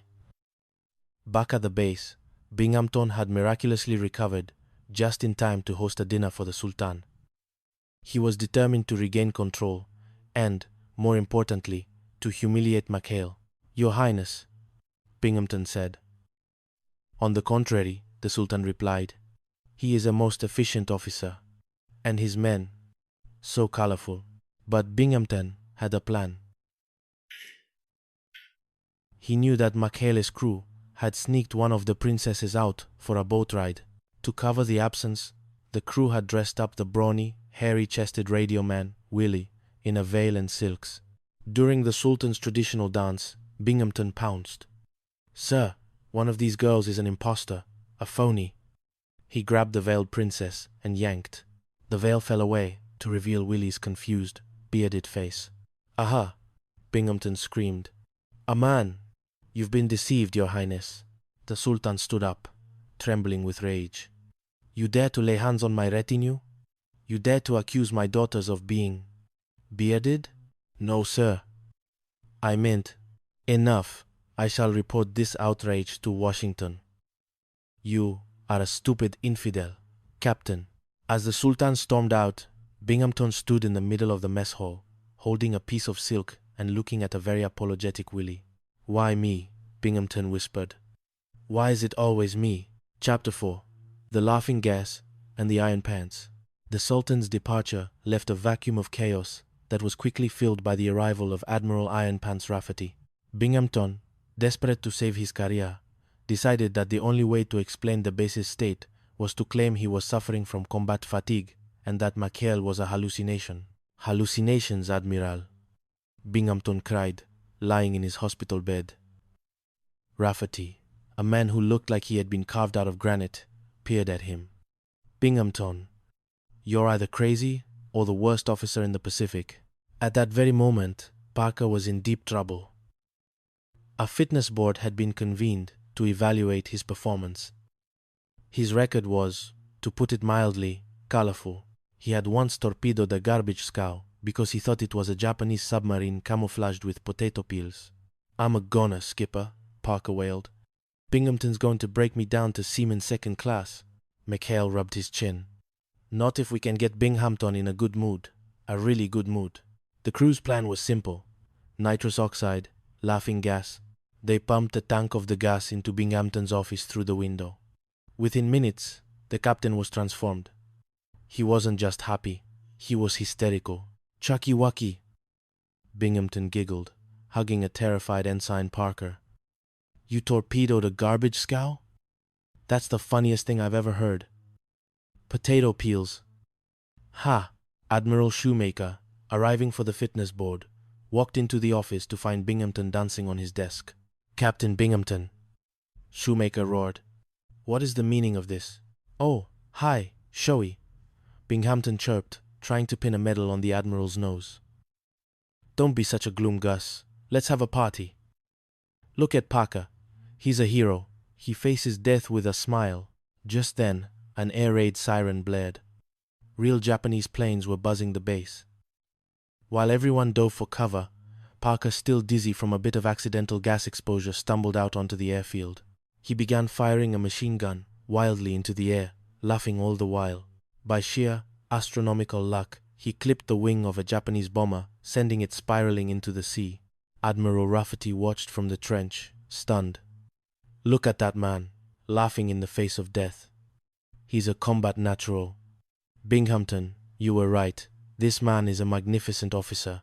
Binghamton, still high on the gas, nodded vigorously. "He's an angel, my little Chucky Wucky angel." The fitness board was cancelled, Parker was promoted, briefly, and Binghamton spent the next 3 days with a headache that felt like a naval bombardment. Chapter 5. The Great New Caledonia Cape. A few weeks later, the PT-73 was assigned a mission that sounded like a dream. Go to New Caledonia and pick up the base payroll. $62,000 in small, unmarked bills. "Don't let those pirates near that money," Binghamton warned Carpenter. "I've set a trap. I've marked the bills. If a single cent goes missing, McHale is going to the brig for life." In New Caledonia, the crew promptly ignored all restrictions. 4 hours liberty, McHale announced. "But be back by 1300 and stay sober."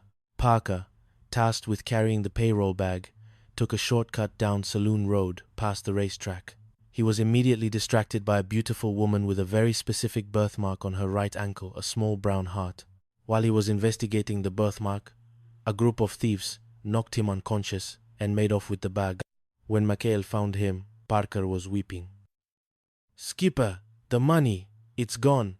$62,000. "And all I saw was an ankle." "An ankle with a heart?" McHale asked. The search through the streets of Noumea was a frantic comedy of errors. The crew was lifting tablecloths, peering under benches, and accidentally offending half the female population of the city. "Not a heart in sight, Skip," Gruber reported, rubbing a bruised cheek from a particularly angry Frenchwoman. But the real trouble was Sydney. Sydney was an alligator the crew had adopted, mostly because he liked Parker's mother's peanut butter sandwiches. Sydney had followed them to New Caledonia, and in a fit of reptilian curiosity, had snatched a wallet out of a passerby's hand. That passerby was Captain Binghamton, who had flown in secretly to spy on them. "My wallet," Binghamton screamed. "That beast ate my wallet. And my ID card." McHale, You're under arrest for alligator-assisted larceny. Chapter 6. The court-martial and the alligator witness. The scene shifted to a makeshift courtroom on the base. Parker was acting as his own defense attorney, which was like a sheep representing itself in a court of wolves. "I object," Parker shouted. "You can't call Sidney the alligator a thief. He had an unhappy childhood." Binghamton, red-faced and furious, slammed his fist on the table. "I don't care about his childhood. He stole my wallet, which contained 9 marked $100 bills. Bills that were meant to be bait for you pirates." McHale entered the room, leading Sidney on a very thick rope. "Your Honor, we have new evidence. Sidney has decided to turn state's evidence. An alligator cannot testify." Binghamton shrieked. "He doesn't have to talk, sir," McHale said smoothly. "He just has to open his mouth." With a bit of peanut butter as encouragement, Sidney yawned. Inside his massive maw sat a soggy canvas bag. "The payroll," Parker cried. But as McHale reached for the bag, Sidney snapped his jaws shut. A tug of war ensued between the United States Navy and 300 pounds of stubborn reptile. Suddenly, the bag tore. Thousands of dollars began to fly through the air, caught in the breeze of a nearby electric fan. "My money!" Carpenter screamed, diving for the bills. "Wait, these bills are marked." "Sir, you used my back pay as bait." The admiral in charge of the hearing looked at Binghamton with utter contempt. "You used your own officer's pay to frame another officer, and you involved an alligator, Binghamton. This is the most disgraceful thing I've ever heard." But, Binghamton stammered. "Charges dismissed," the admiral declared. "And Captain, I suggest you take a long rest, a very long rest." Chapter 7. The final laugh. As the PT-73 roared back toward its home dock, the crew sat on the deck, sipping cold drinks and enjoying the sunset. Sidney the alligator was lounging near the torpedo tubes, looking very satisfied with himself. "You know, Skipper," Parker said, adjusting his cap, "I think I'm getting the hang of this Navy life. Fakasuka, 1-2-IZ. McHale laughed, slapping the ensign on the back. "Just don't go looking for any more birthmarks, Chuck. I don't think my heart can take it." Back at the base, Binghamton sat in his office, staring at a single, soggy $1 bill that had Sidney's tooth marks through the middle of George Washington's face. One day, Binghamton whispered to the empty room. "One day, McHale, I'll get you." From the lagoon, the sound of the PT-73's engines echoed, followed by the distant, unmistakable sound of a crew singing a rowdy sea shanty. Binghamton reached for his antacids. He was going to need the whole bottle. The end. The Pirates of Taratupa. A Tale of Lead Bottom and the 73. Chapter 1. The Garter Belt Crisis and the Shadow of Iron Pants. The sun over Taratupa was less of a celestial body and more of a personal vendetta against the United States Navy. It beat down on the corrugated tin roofs of the base with a ferocity that could turn a ham sandwich into a charcoal briquette in under 10 minutes. Inside the headquarters, Captain Wallace B. Binghamton, known affectionately and exclusively behind his back as Old Lead Bottom, was having a morning that would have made job trade in his boils for a swift discharge. "Wow, wow, wow, wow," Binghamton barked, his voice hitting a register usually reserved for high-altitude bird calls. He glared at the man across his desk. "Garter belts. Carpenter, you are the supply officer here. If the nurses need garter belts, then you snap to it. Shake a leg." "Oh, you know what I mean, Lieutenant Carpenter." A man whose primary contribution to the war effort was looking nervous in a crisp uniform flinched. "Sir, I'm trying, but the Pacific Theater isn't exactly a lingerie boutique. Everything is on my shoulders." Binghamton lamented, clutching his stomach as if it were a ticking bomb. "And now this? I just got a message. Admiral Rafferty is arriving today on a sneak inspection. Iron Pants Rafferty, do you realize what a mess this place is in?" As if on cue, the telephone shrieked. Binghamton snatched it up. "Hello. Yes, this is Captain Binghamton.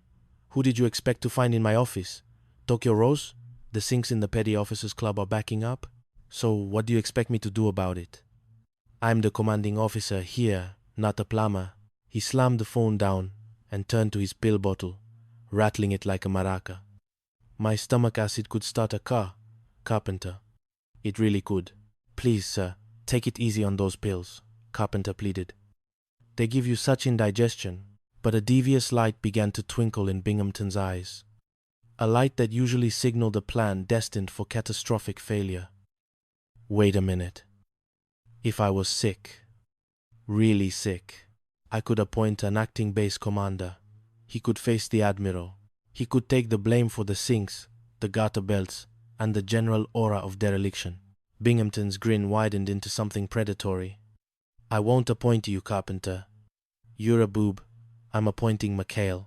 McHale? Carpenter gasped. But, sir, with McHale and his cutthroats in charge, they'll run wild. They'll turn this place into a Roman orgy. Exactly, Binghamton cheered. They'll destroy themselves right in front of the Admiral. It's brilliant. Carpenter, call the medic. I'm fading. I'm practically at death's door. Chapter 2. The acting base commander, Commander Quinton Macale, was a man who viewed Navy regulations as polite suggestions rather than laws. His crew on the PT-73 were less of a military unit and more of a floating circus. There was Gruber, the man who could find a case of scotch in the middle of a desert. Willie, who operated a still that produced something closer to jet fuel than moonshine. And Ensign Charles Parker, a man whose clumsiness was statistically impossible. When McHale was summoned to Binghamton's deathbed, he found the captain draped over a chair, groaning with the theatricality of a silent movie star. Oh, McHale, Binghamton moaned. I'm in bad shape, bad shape. I'm appointing you acting base commander. And Parker here. He's the acting executive officer. Parker's eyes widened behind his thick glasses. Oh, boy. Did you hear that, Skipper? Acting exec. You won't regret this, Captain. I know, Binghamton whispered, suppressed glee nearly choking him. Now, out. Go take command. This minute. The moment McHale stepped into the command office, the floodgates opened. The phone rang incessantly. Chief petty officers marched in, complaining about plumbing. And then there was the garter belt issue. Skip, we found them, Gruber announced, holding up a bunch of elasticated straps. The garter belts for the nurses. Good news, McHale sighed into the phone. Lieutenant, we found those items. I'll have them sent over. Yes, ma'am.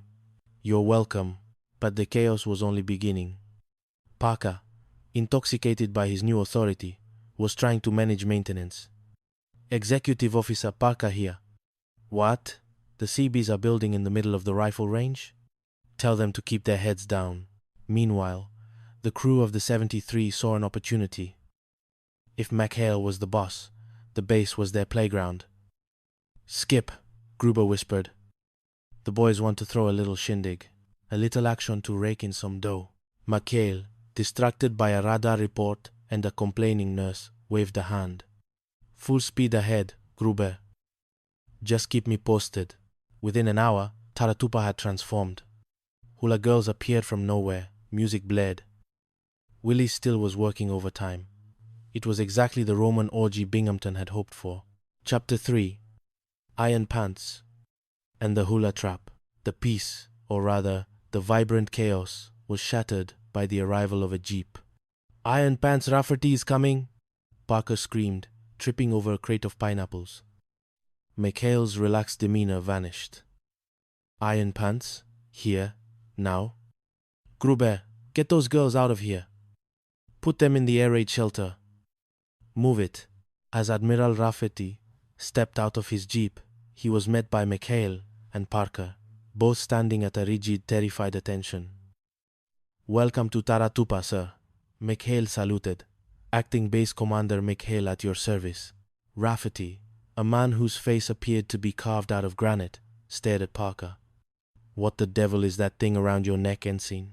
Oh, old native custom, sir? Parker squeaked. Welcome ashore. Wowie, wowie, wow, wow. Wow, Rafferty ignored the gibberish. I heard Binghamton was in the hospital.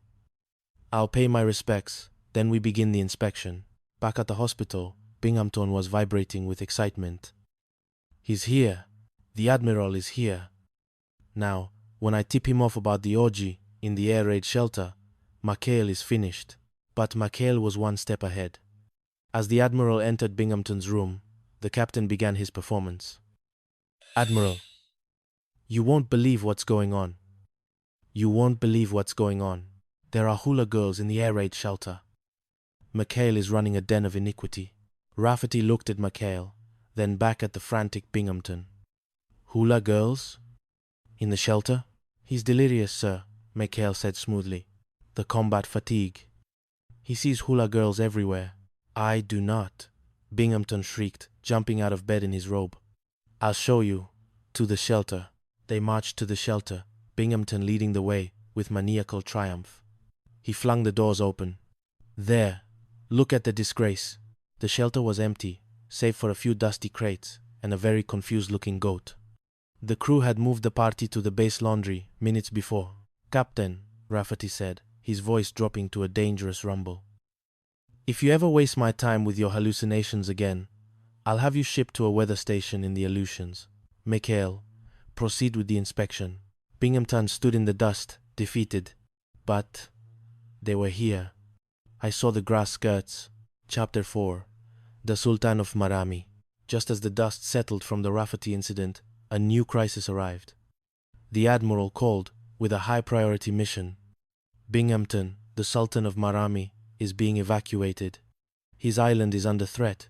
He's arriving with his 3 daughters, the princesses. I want a 100% perfect reception. Do you hear me? Binghamton, eager to redeem himself, decided to send McHale and the 73 on a wild goose chase to a deserted strip called Aku Aku, keeping the glory of the Sultan's arrival for himself. However, fate and a faulty engine intervened. The Sultan's plane was forced down near the island, where the 73 happened to be patrolling. Greetings. Greetings, Your Highness, McHale said, bowing to a magnificent man in silk robes. I am Commander McHale. We're here to rescue you. I am Karim, the Sultan replied, and these are my daughters. The crew of the 73 stared. The princesses were stunning. Wowie, wowie, wow, wow, Gruber whispered. Like a chicken, the Sultan snapped, misinterpreting the greeting. The next man who debases the dignity of the princesses will answer to me.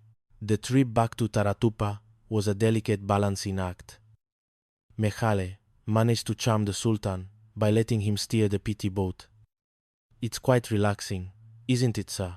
Most amusing, the Sultan agreed, nearly running them into a coral reef. Back at the base, Binghamton was furious to find McHale returning with the royal party. He immediately tried to take over.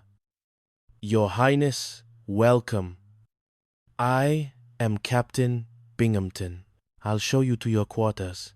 The Sultan, however, was already a fan of McHale. The commander is a most efficient officer. He shall join us for dinner. Binghamton's face turned a shade of purple that matched the Sultan's robes. He spent the rest of the day trying to sabotage the dinner, but the real trouble started when the crew, specifically Virgil, decided to take one of the princesses, Siri, for a secret boat ride. If the Sultan finds out Siri is missing, we're dead, Parker panicked. To stall for time, the crew had to improvise. They convinced the Sultan that his daughters should perform a traditional dance. When only 2 princesses appeared, Gruber and Parker, dressed in veils and grass skirts to fill the gaps, Binghamton, suspicious as always, burst into the room. One of these girls is an imposter. I know it. He began pulling at veils. You're the phony Balinese bunny. He unmasked Parker. The Sultan stood up, trembling with rage. Captain, your unpardonable behavior. You have insulted my house. But, sir, Binghamton stammered. It's Parker. It's a sailor in a skirt. Stupid infidel, the Sultan roared. I will report this to Washington. Chapter 5. The Laughing Gas and the Fitness Board. The Sultan's departure left Binghamton in a state of permanent vengeful fury. He decided that Ensign Parker was the weak link. He convened a fitness board to have Parker stripped of his commission. I'm gonna break him down to seaman second class so fast it'll make his head spin. Binghamton cackled. The crew of the 73 knew they had to act. We gotta jolly him up, McHale suggested. Get him in a good mood so he cancels the board. How? Willie asked. Old Lead Bottom hasn't smiled since the Hoover administration. The dentist, Gruber exclaimed. The base dentist just got a shipment of nitrous oxide, laughing gas. The plan was set. They rigged a tank of the gas to the ventilation system of Binghamton's office. As the fitness board, led by the stern Admiral Shoemaker, arrived, the crew turned on the valves. Inside the office, the atmosphere changed. Binghamton, who had been mid-rant about Parker's incompetence, suddenly stopped. A giggle escaped his lips. And another thing, Binghamton chirped. Parker once torpedoed a garbage scow. Ha. Ha ha. He thought it was a camouflage sub. Isn't that a riot? Admiral Shoemaker stared. Captain, are you quite well? I'm wonderful. I'm Chucky Wacky. Binghamton squealed, skipping around the room. He grabbed the Admiral's hand. Let's dance. Shoemaker, let's forget the board and go swimming. This is disgraceful. Shoemaker huffed, though he too was beginning to feel a strange lightness in his head. Suddenly, an air raid siren wailed. Real Japanese planes were spotted.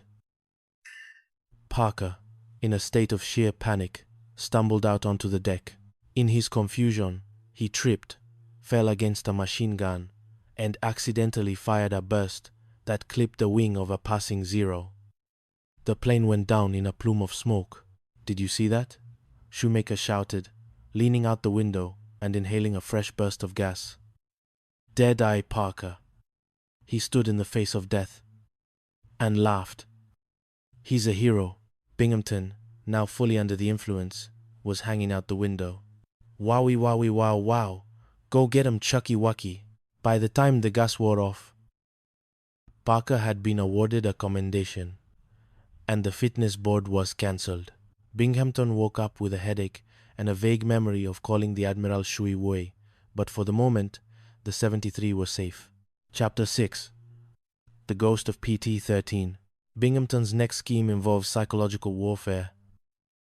He found an old report suggesting that PT-73 had originally been commissioned as PT-13, a jinxed boat that had lost 2 previous crews.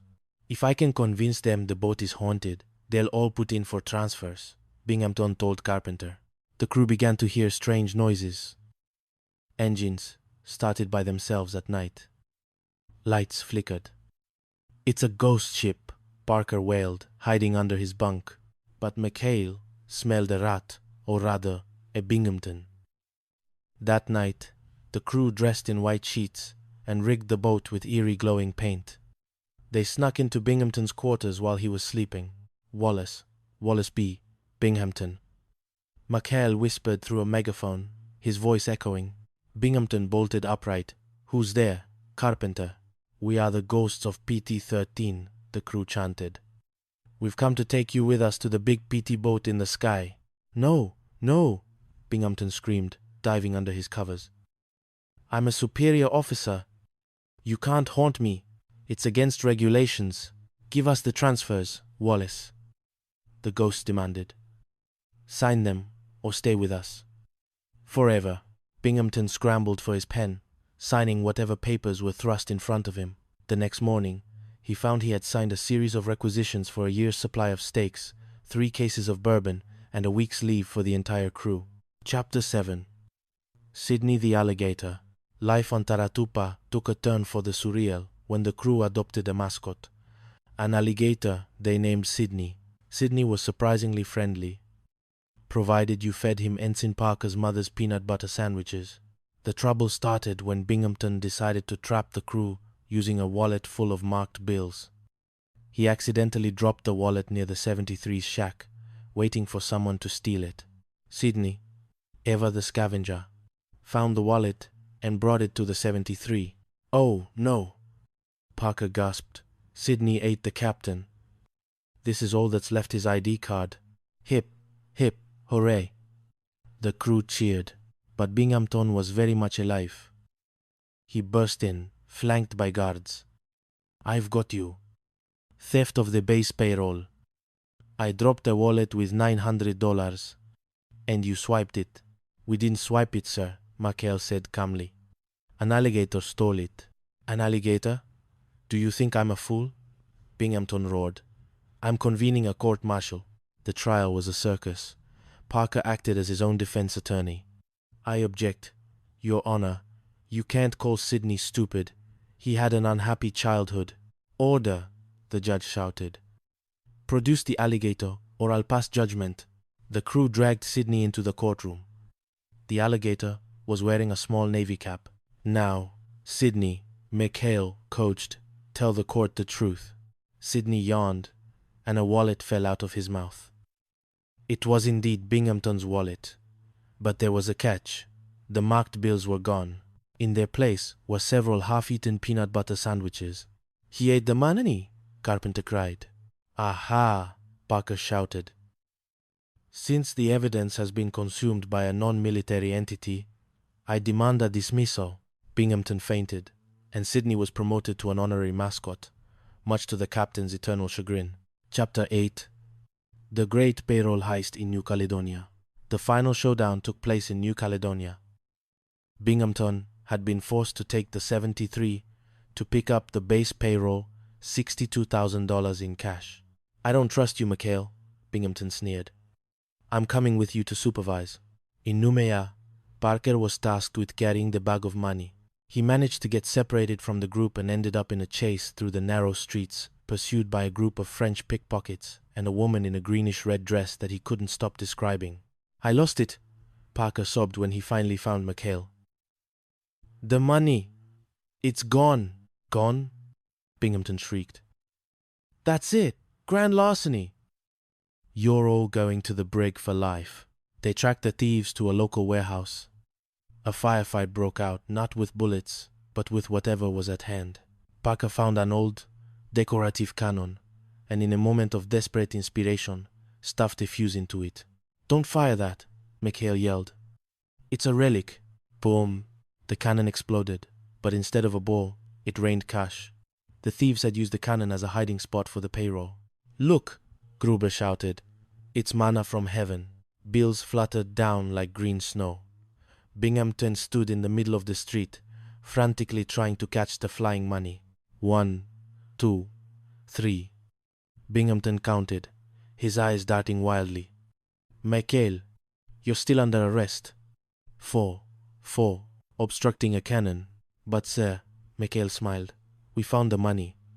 And we saved your eyebrows. As the 73 sailed back toward Taratupa, the crew sat on the deck, sharing a bottle of champagne, Willie's latest batch.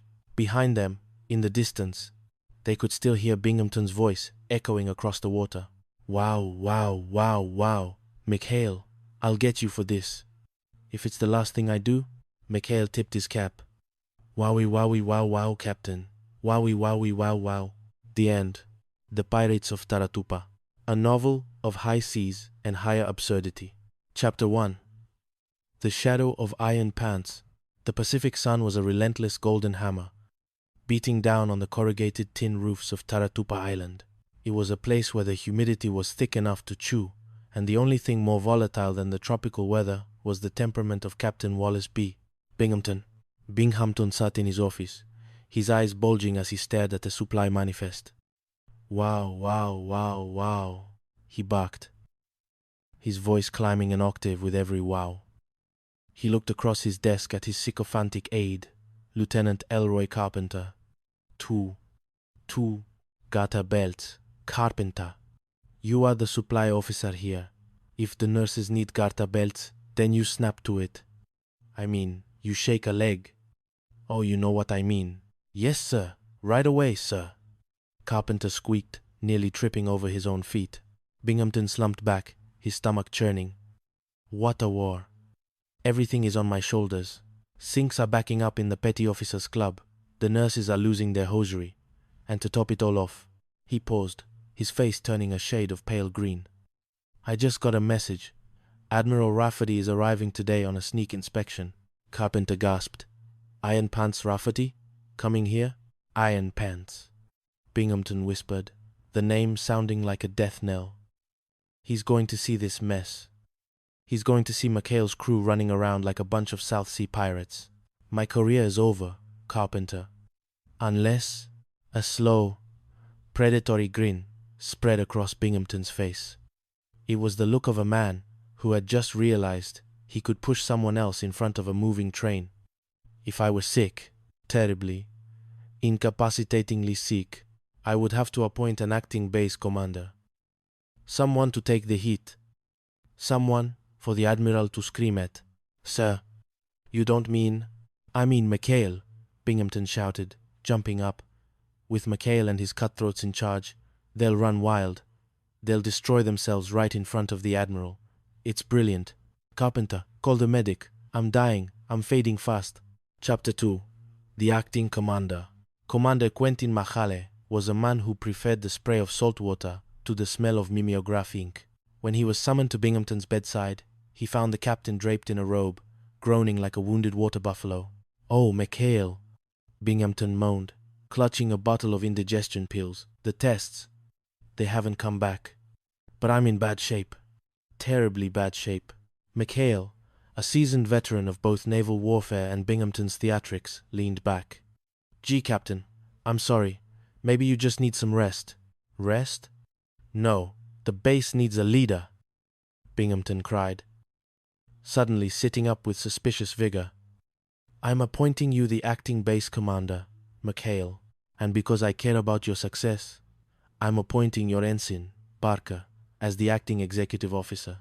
Ensign Charles Parker, a man whose primary combat skill was accidental self-sabotage, beamed with pride. "Oh, boy. Did you hear that, Skipper? Thanks, Captain. You'll never regret this." "I know," Binghamton smirked, sinking back into his pillows.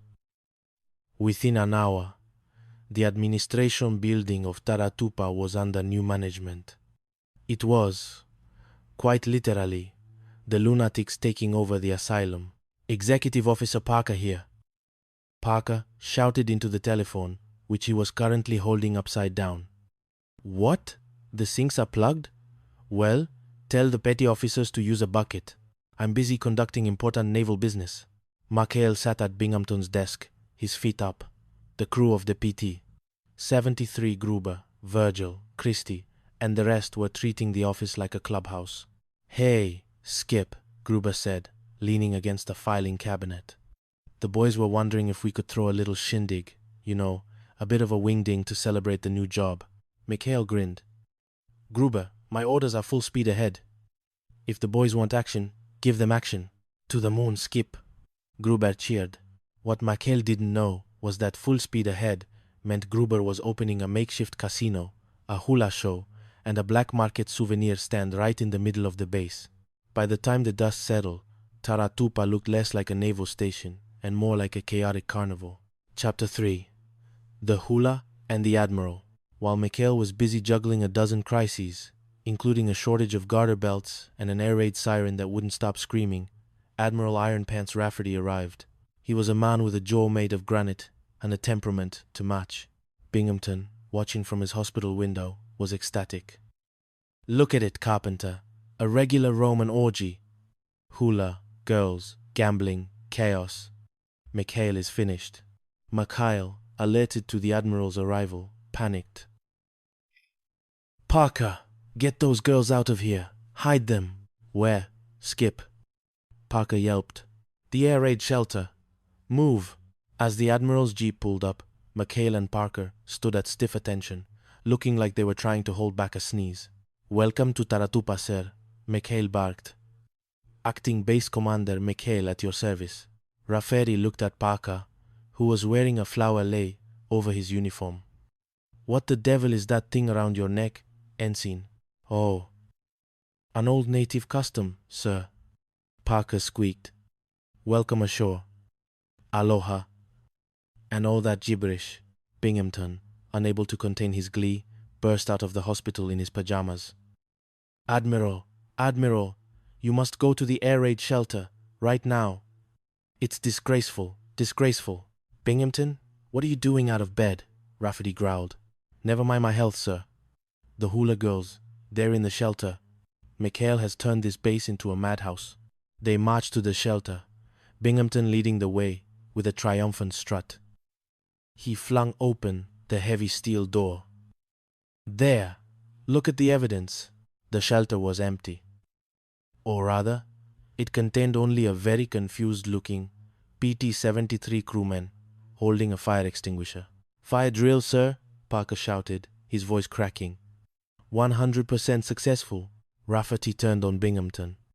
"Binghamton, if you haven't gone to pieces from combat fatigue, I'd swear you're suffering from hallucinations. Hula girls? In an air raid shelter? Back to bed, Captain." "That's an order." Chapter 4. The Sultan and the Three Princesses. Disaster was a recurring guest on Taratupa. No sooner had Rafferty left than a new crisis arrived in the form of a sultan. "The Sultan of Marami is coming," Binghamton announced, having miraculously recovered from his illness. "He's bringing his 3 daughters. The Admiral wants us to go all out. If McHale or his riffraff ruin this, I'll personally run them through." McHale was tasked with rescuing the Sultan after his plane went down near the island of Samura. When the PT-73 arrived, they found a majestic figure surrounded by luggage and 3 veiled women. "Greetings, Your Highness," Makale said, bowing. "I am Commander Makale. We're here to serve you." "Wowie, wow, wow," Parker whispered, catching a glimpse of the princesses. Like a chicken, the Sultan glared. "The next man who dares to debase the dignity of my daughters will answer to me." "No debasing, sir, just bowing," Parker stammered. Back at the base, Binghamton prepared a grand dinner. He was determined to keep McHale away, but the Sultan, charmed by the PT boat ride, insisted on McHale's presence. During the dinner, things went south with the speed of a torpedo. Gruber, in a desperate attempt to impress a girl, had stolen a uniform and was trying to masquerade as an officer. Meanwhile, Parker had managed to lose one of the princesses literally. She had gone for a swim, leaving her sisters in a panic. In a moment of pure desperation, Parker convinced 2 of the crewmen, Virgil and Christie, to dress in veils and pretend to be the missing princesses. "Gentlemen," the Sultan announced, "my daughters will now dance for you." Binghamton leaned in, eager for the show. "Oh, I would love to see your daughters dance, sir." The princesses came out. They moved with the grace of drunken sailors, their combat boots clunking under their silk robes. Binghamton's eyes narrowed. He noticed one princess had particularly hairy ankles. "Wait a minute," Binghamton shouted, leaping up. "This one is a phony. You phony Balinese bunny." He ripped the veil off, revealing the terrified bearded face of Virgil. "Captain, what is the meaning of this outrage?" The Sultan roared. "Sir, he's a sailor. He's one of McHale's pirates." The Sultan stood up, his dignity wounded. "I will report this to your Washington. This is an insult to the Sultan of Marami." Binghamton stood in the ruins of his dinner party, watching the Sultan storm out. Chapter 5. The Laughing Gas and the Fitness Board. The vendetta between Binghamton and Parker reached a boiling point when the captain ordered a fitness board to evaluate Parker's competence or lack thereof. "I'm gonna break you down to seaman second class so fast it'll make your head spin." Binghamton cackled. McHale knew they needed a miracle. "Listen, boys," he told the crew. "If we can get Binghamton in a good mood, he might cancel the hearing. But how do you make a man like that happy?" "Laughing gas," Gruber suggested. "Nitrous oxide." I swiped a tank from the dentist. The plan was simple. Pump the gas into Binghamton's office right before the fitness board arrived. When the captain was happy, Parker would ask for a reprieve. The crew set up the rig. As the gas hissed into the room, Binghamton's scowl began to melt. He started to giggle. Then he started to howl. "Oh, McHale," he shrieked, clutching his sides. "You torpedoed a garbage scow. That's a riot. It looked like a nip sub with potato peels. Oh, that's classic." "Sir," Parker said, leaning in. "About that fitness board. Cancel it. Cancel everything. You're a barrel of fun, Chucky Wucky. I love you, Chucky Wucky." But the plan backfired when Admiral Shoemaker arrived for the board earlier than expected. He found the base commander dancing on his desk, singing about Bingy Winky and throwing goldenrod at his subordinates. Binghamton, Shoemaker roared. What in the name of the Great White Fleet is going on here? Oh, hello, Admiral Shoot Me. Want to see a fire drill? Parker, show him the fire drill. In the chaos, an actual air raid siren went off. A lone Japanese bomber appeared on the horizon. Parker, still lightheaded from the gas, wandered out onto the tarmac, laughing in the face of death. He hopped into a gun mount and, by some miracle of sheer, unadulterated luck, shot the plane down with a single-handed burst. Shoemaker was stunned. Anyone who would stand laughing in the face of death like that? The lad was born for combat. Binghamton, you're the one who needs a fitness board.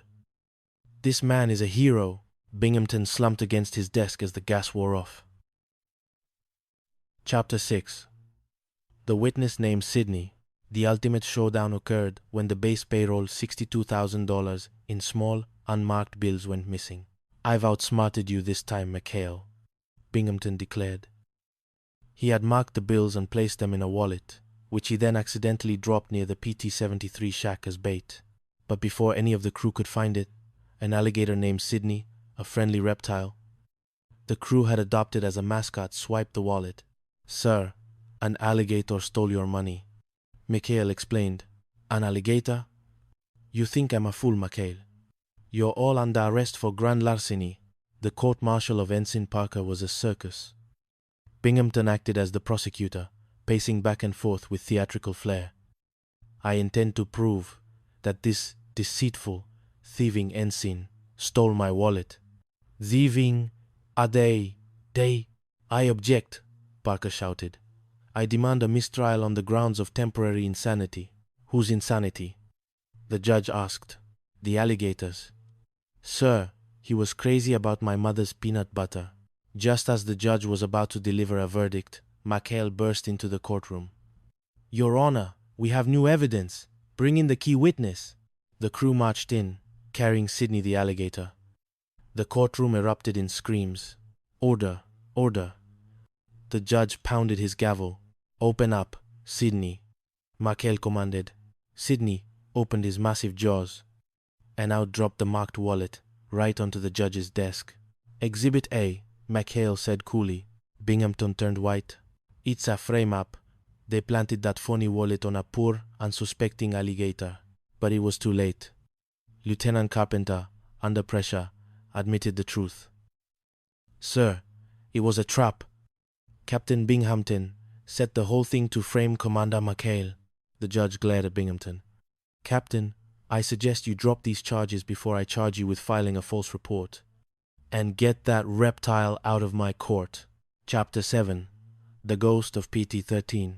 In a final, desperate attempt to break the crew's spirit, Binghamton tried to convince them that the PT-73 was actually the jinxed PT-13, a boat with a legendary history of disasters. It's a Jonah ship, McHale, Binghamton warned. Everyone who sails on her is doomed. The crew, normally superstitious, were actually terrified. But McHale saw through the ruse. He's trying to scare us into transferring so he can get a new crew of yes-men. Well, two can play at that game. That night, the base was haunted. Using projectors, fishing lines, and a healthy amount of phosphorescent paint, the crew turned the PT-73 into a ghost ship. Binghamton, sitting in his office, heard a low, spectral moaning. Ho, ho, ho. Captain, who's there? Binghamton whimpered, clutching his flashlight. A glowing figure appeared in his window. It was Mahale, draped in a sheet and covered in glowing paint. We've come back from the grave, Wally. The ghosts of PT-13. Oh, no, McHale.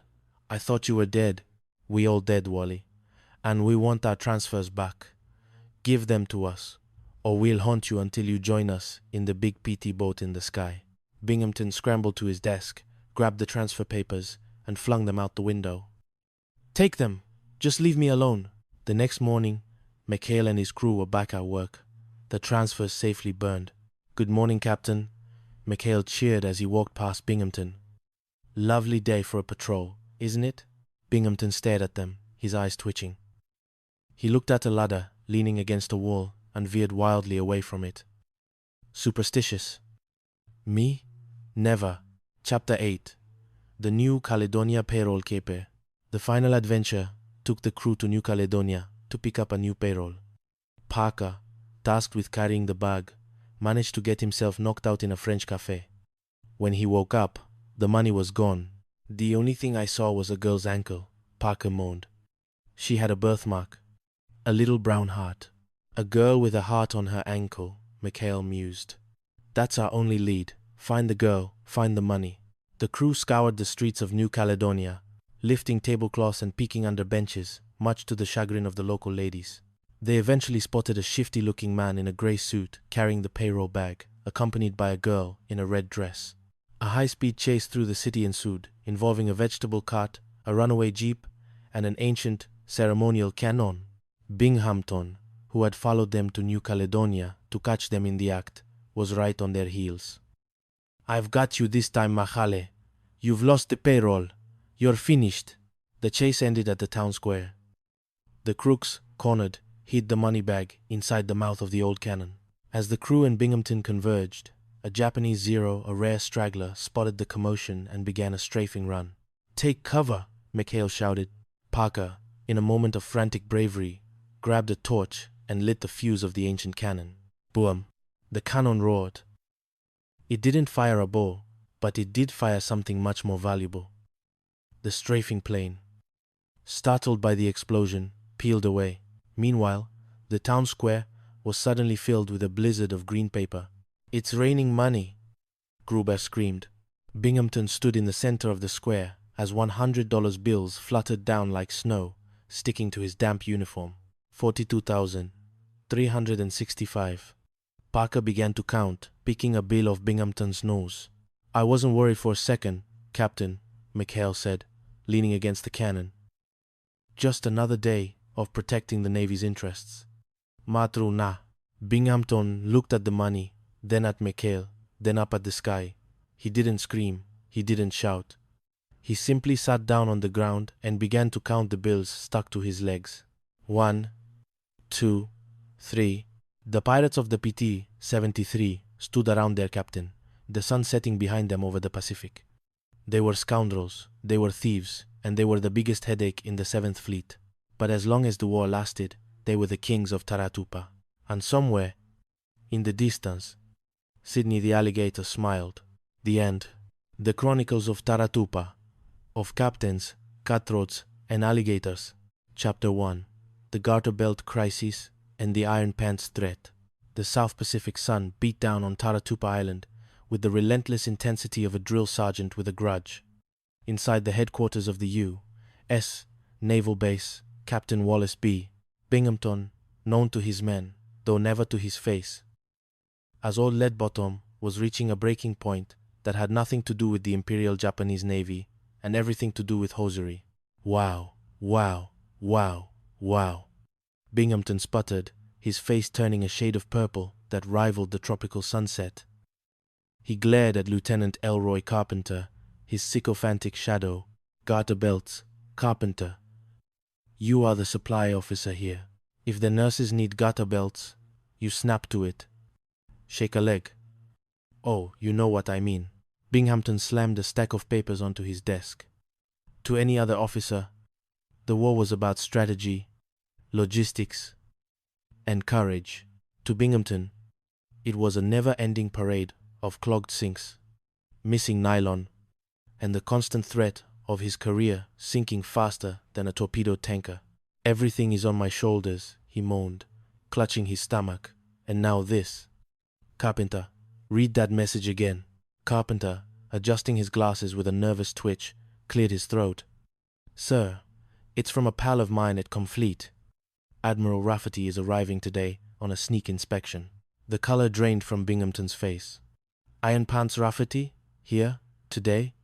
He looked around his office as if the Admiral might emerge from the filing cabinet. "Do you realize what a mess this place is in? The Petty Officers Club sinks are backing up, the grass isn't cut, and Mikhail's crew is probably out there right now running some kind of illegal gambling ring or a moonshine distillery." Just then, the telephone rang. Binghamton snatched it up. "Yes, This is Captain Binghamton. Who did you expect to find in my office? Tokyo Rose? He listened for a second before his eyes bugged out. The sinks are backing up? I'm the commanding officer here, not a plumber. Get out. He slammed the phone down and doubled over. Sir, take it easy on those, Carpenter warned. I don't care. I just don't care, Binghamton yelled. Then, a slow, predatory grin spread across his face, a look that usually preceded a disaster for someone else. If I was sick, truly, terribly sick, I could appoint an acting base commander, and he would have to face the Admiral's wrath when he sees this pigsty. Carpenter blinked. Sir, you mean? Exactly. Not you, Carpenter. You're a boob. I need someone the Admiral will hate, even more than me.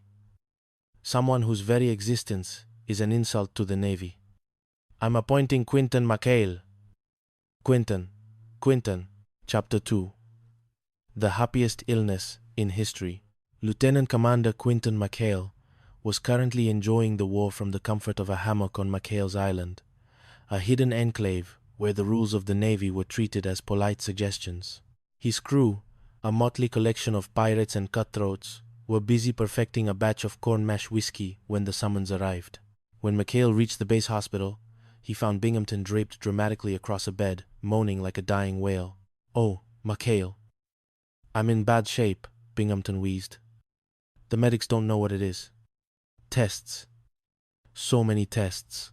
Gee, Captain, that's tough, McHale said, his eyes twinkling with suspicion. I have to appoint an acting base commander, Binghamton said, suppressing a jubilant chuckle. McHale, it's you. And Ensign Parker here will be your executive officer, Ensign Charles Parker, a man whose relationship with gravity was tenuous at best, nearly fell over his own feet. Me? Executive officer? Oh, boy. You won't regret this, Captain. I know I won't, Binghamton whispered as the pair left. With McHale and his band of gypsies in charge, they'll turn this base into a Roman orgy. Rafferty will hang them from the highest yardarm. Back at headquarters, the new command team took over. McHale sat behind the mahogany desk, looking like a fish out of water, while Parker began answering the phones with the enthusiasm of a puppy on caffeine. Acting Base Commander McHale's office. Parker here. The garter belts? Yes, ma'am, we found them. Sending them over by PT boat immediately. Parker beamed. Skip, we're really cooking now. Meanwhile, the crew of the 73, Gruber, Christie, Virgil, and the rest, decided to celebrate their promotion by throwing a little shindig. Within hours, the base was transformed. Hula girls appeared from the local village, a band started playing swing music, and the smell of roasting pig wafted through the air. Full speed ahead, boys, McHale shouted, unaware that a jeep was currently kicking up dust at the airfield. Inside that jeep sat Admiral Iron Pants Rafferty, a man whose face appeared to be carved out of granite and whose sense of humor had been surgically removed in 1922. Chapter 3. The Admiral and the Hula Trap. Binghamton, dressed in his pajamas and robe, watched from the hospital window as Rafferty's jeep pulled up to the headquarters. Here we go, Carpenter. The hammer is about to fall. Rafferty stepped out of the jeep and was immediately greeted by the sound of a ukulele. He walked into the office to find Ensign Parker wearing a floral lei over his uniform and trying to teach a hula girl how to use a typewriter. Welcome ashore, Admiral, Parker chirped, then froze as he realized who was standing there. Hey, Admiral. Sir. Presenting Acting Base Commander McHale. McHale stepped forward, trying to look professional while hiding a drink behind his back. Admiral Rafferty, sir. We weren't expecting you so soon. I can see that, Rafferty growled, his eyes narrowing. What is the meaning of this carnival? Binghamton suddenly recovered and came running into the office, followed by Carpenter. Admiral, thank goodness you're here. I heard the noise from my sickbed. It's disgraceful. Disgraceful. They've got hula girls in the bomb shelter. McHale blinked. Hula girls? Captain, you must be delirious from the fever. Don't you delirious me. I saw them, Binghamton shouted. He dragged Rafferty toward the air raid shelter. Look for yourself, Admiral. Open the door. Rafferty threw the door open. It was empty. Not a grass skirt in sight. Binghamton, Rafferty said, his voice dangerously low. There is nothing here but dirt and cobwebs. But they were here. I swear it, Binghamton sputtered. He ran to the base laundry. The laundry. They're in the laundry. He burst through the doors, only to find the crew of the 73 diligently washing socks. Admiral Rafferty stared at Binghamton. Captain, I was told you were ill. It seems you are suffering from more than just a stomachache. Hallucinations? Incoherence? Perhaps you've been in the sun too long. No, sir. Back to bed, Captain. That is an order. Rafferty turned to McHale. Commander, I'll continue my inspection later. At least you seem to have the laundry in order. As Rafferty walked away, McHale leaned toward a red-faced Binghamton. Tough luck, Captain. Maybe it's the high blood pressure. You should try the fish. It's very calming. Chapter 4. The Sultan of Mirani and the Chicken Greeting. Just as the base began to settle, a new crisis arrived in the form of a diplomatic mission. The Sultan of Mirani, a key ally whose island was being threatened by the Japanese, was arriving with his 3 beautiful daughters. This is my chance to shine, Binghamton declared, now fully recovered and back in uniform. We must impress the Sultan. McHale, I want you and your riffraff out on a recon mission to Aku Aku. I don't want you anywhere near the Sultan. But, sir, McHale protested, Aku Aku is a deserted strip of sand. There's nothing there but seagulls. Exactly. Go. However, fate had other plans. The Sultan's plane developed engine trouble and was forced down near the very island where McHale was patrolling. The PT-73 arrived just in time to rescue the royal party. The Sultan, a man of immense dignity, stepped onto the deck of the PT-73. I am Karim. Are these men to be trusted? Tareku kusulentonto. Tareku kusulentonto. Absolutely, Your Highness, McHale said, bowing. Suddenly, Happy, one of the crewmen, spotted the Sultan's daughters. Wowie, wow, wow, wow, he exclaimed, doing a little dance. Like a chicken, the Sultan froze. What did he say? It's a ceremonial greeting in our country, sir. McHale scrambled. It means, oh, exalted one, your presence is like the dawn. Like a chicken? The Sultan mused. Interesting. When they reached Taratupa, Binghamton was waiting on the dock, fuming. He was even more furious when the Sultan insisted that McHale and his crew attend the state dinner. The dinner was a comedy of errors. Binghamton, desperate to reclaim his status, tried to smoke a hookah with the Sultan. Smooth, he coughed, his eyes watering as he inhaled enough smoke to power a steam engine. Very smooth. Smooth, Pali Sara, Nali. Meanwhile, Ensign Parker had been tricked into a date with one of the princesses, which involved him sneaking into the royal quarters. When Binghamton discovered the princess who looked suspiciously like a sailor in a veil, he pounced. Aha, an impostor, Binghamton yelled, ripping the veil off a dancer. Captain, the Sultan roared. That is my daughter. No, sir, look, it's one of McHale's men.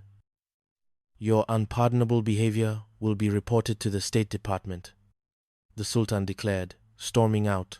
Binghamton stood alone in the dining hall, holding a discarded veil. Why me? He whispered. Why is it always me? Chapter 5. Laughing Gas and the Fitness of Ensign Parker. Binghamton's vendetta reached a new peak when he decided to convene a fitness board to have Ensign Parker removed from the Navy. One look at this goofball's record, and they'll break him down to seaman second class. Binghamton cackled. McHale knew he had to act. He came up with a plan involving the base dentist's supply of nitrous oxide laughing gas. If we can get Binghamton in a happy mood, he'll cancel the hearing, McHale told the crew. They rigged a tank of the gas to the ventilation system of Binghamton's office. As the captain began reviewing Parker's crimes, the gas started to leak in. Within minutes, Binghamton was leaning back in his chair, giggling uncontrollably. And then Parker torpedoed the garbage.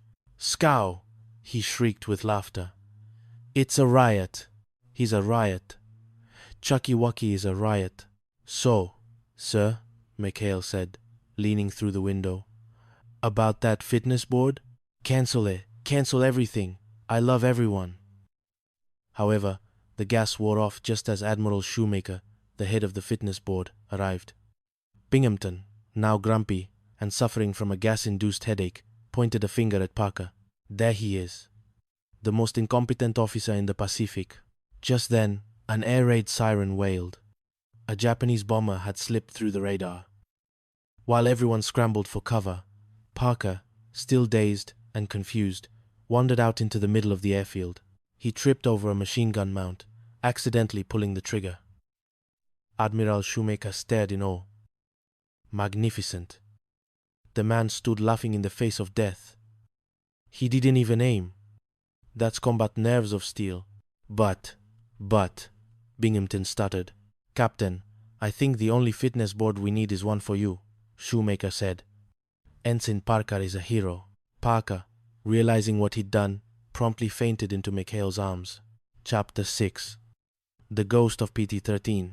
The crew of the 73 was always looking for a way to get out of work. But things took a dark turn when a rumor spread that their boat was actually the PT-13, a vessel cursed by a string of tragic accidents. Binghamton, hearing of the crew's superstition, decided to use it against them. He fabricated a report claiming that the PT-13 had lost 3 crews to mysterious explosions. They'll be begging for transfers to the front lines. Binghamton gloated. The crew was terrified. They saw ghosts in the rigging and heard spectral voices in the engine room. But McHale soon figured out the trick. Two can play at the ghost game, McHale grinned. That night, as Binghamton sat in his office, gloating over the transfer papers he'd forced the crew to sign, the lights began to flicker. A low, moaning sound filled the room. Wally Binghamton. A voice echoed. Who's there? Binghamton squeaked, grabbing a heavy paperweight. 3 figures draped in white sheets emerged from the shadows. We are the ghosts of the PT-13. We've come for your soul, Wally. Get away! It's against regulations to haunt a superior officer.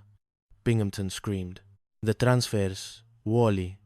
Give us the transfers, or we'll take you back to the big PT boat in the sky. Binghamton fumbled with his desk drawer and threw the papers at the ghosts. Take them. Just leave me alone. The ghosts vanished. The next morning, McHale walked into the office, looking remarkably alive. Morning, Captain. Glad to see you're feeling better. I see you've decided to cancel our transfers. Binghamton, dark circles under his eyes, just whimpered. Chapter 7. The Great Payroll Caper and Sydney the Alligator. The final act of the Taratupa Chronicles took place in New Caledonia. Binghamton had entrusted the base payroll $62,000 in small, unmarked bills to Ensign Parker, hoping the poor boy would lose it so he could finally court-martial the whole crew. And lose it he did. Parker was mugged by a group of local thugs, and the money vanished. I saw her ankle. Skip! Parker cried back at the boat. A girl with a heart-shaped birthmark on her right ankle. She was with them. The search for the girl with the heart-shaped ankle became the crew's primary mission. They spent hours in the bars and cafes of New Caledonia, lifting the tablecloths of unsuspecting ladies. Pardon me, ma'am, I'm looking for a stolen Navy table, Gruber would say, diving under a skirt while the lady screamed and hit him with a handbag. Meanwhile, back on the island, a new player entered the game, Sydney. Sydney was a 6-foot alligator that the crew had adopted as a mascot. Unbeknownst to them, Sydney had found the discarded payroll bag in the swamp. When McHale and the crew returned to Taratupa, defeated and ready for jail, they found Sydney waiting in McHale's shack. Skip! Look! Parker yelled. Sydney's got a wallet in his mouth. It's Captain Binghamton's ID card. Binghamton had tried to set a personal trap for the crew, using a wallet filled with $900 of his own money, but Sydney had intercepted the bait. You're all under arrest, Binghamton shouted, arriving with a squad of MPs. Theft of $900. I marked the bills. But, sir, the alligator took it. McHale protested. An alligator? Do you think I'm a fool? Take them to the court-martial. The trial was a circus. Parker acted as his own defense attorney, arguing that Sidney had an unhappy childhood and was driven to crime by mother's peanut butter sandwiches. Just as the judge was about to pass sentence, McHale and the crew burst into the courtroom, dragging a very reluctant Sidney on a leash. "Exhibit A, Your Honor," McHale shouted. Sidney hissed and opened his mouth, dropping the payroll bag and Binghamton's wallet right onto the judge's desk. "My money!" Carpenter, Binghamton's aide, cried out. "The captain marked my back pay to trap McHale." The judge looked at Binghamton. "So, you used government funds and personal entrapment to frame your officers, Captain? It was for the good of the Navy," Binghamton wailed. The charges were dropped, but the chaos wasn't over. In a final attempt to hide the evidence of their celebration, which involved several bottles of stolen champagne, the crew stashed the remaining payroll money inside an old ceremonial cannon. As Binghamton stood on the dock, screaming at the 73 as it pulled away, a Japanese scout plane appeared overhead. "Fire the cannon," McHale ordered. They lit the fuse. Instead of a shell, the cannon let out a massive boom and showered the entire dock and Captain Binghamton with $62,000 in small, crisp bills. As the money rained down like green snow, Binghamton stood paralyzed, a $20 bill sticking to his forehead. "Why me?" he sobbed. As the PT-73 disappeared into the sunset, the crew cheering, and Sidney, the alligator, sunning himself on the bow. "Why is it always me?" The end. The Pirates of Taratupa. A South Pacific Farce. Chapter 1. The Ulcer and the Admiral. The sun over Taratupa did not so much shine as it did prosecute. It was a thick, humid heat that turned uniforms into wet rags and tempers into short fuses. In the center of this tropical purgatory sat Captain Wallace B. Binghamton, known to his men as Old Lead Bottom, staring at a requisition form that would have baffled a Zen master. "Wow," Binghamton whispered, his voice trembling. "Wow, wow, wow. Garter belts?" He looked up at Lieutenant Elroy Carpenter, his faithful, if somewhat dim-witted, shadow. "Carpenter, you are the supply officer. If the nurses need garter belts, you snap to it. Shake a leg? Oh, you know what I mean." Binghamton slammed his fist onto his desk, which rattled the various indigestion tablets he consumed like candy. Being the commanding officer of a remote naval base was supposed to be a stepping stone to a rear admiral's star. Instead, it was a daily battle against clogged sinks, petty officer brawls, and the thorn in his side. "Lieutenant Commander Quinton Macale," the telephone shrieked. Binghamton snatched it up. "Yes, this is Captain Binghamton. Who did you expect? Tokyo Rose? The sinks are backing up again? I'm the commanding officer, not a plumber." He slammed the phone down and turned to Carpenter, his eyes bulging. "I have just received word. Admiral, Iron Pants Rafferty is arriving today on a sneak inspection," Carpenter gasped, clutching his clipboard. "Iron Pants? But, sir, the base. It's a mess. The Petty Officers Club looks like a shipwreck, and McHale's men are probably running a floating gambling den as we speak." Binghamton clutched his stomach. "My acid could start a car, Carpenter. I can't face Rafferty. If he sees this place, my career is finished." But wait, a slow, devious smile spread across his face, a sight that usually signaled impending doom for someone else. "If I were sick terribly, medically incapacitated, I would have to appoint an acting base commander. And who better to take the fall for this disaster than the man responsible for it?" "Not Julian, sir?" Carpenter asked. "No, Unini. McHale. With McHale and his cutthroats in charge, they'll run wild.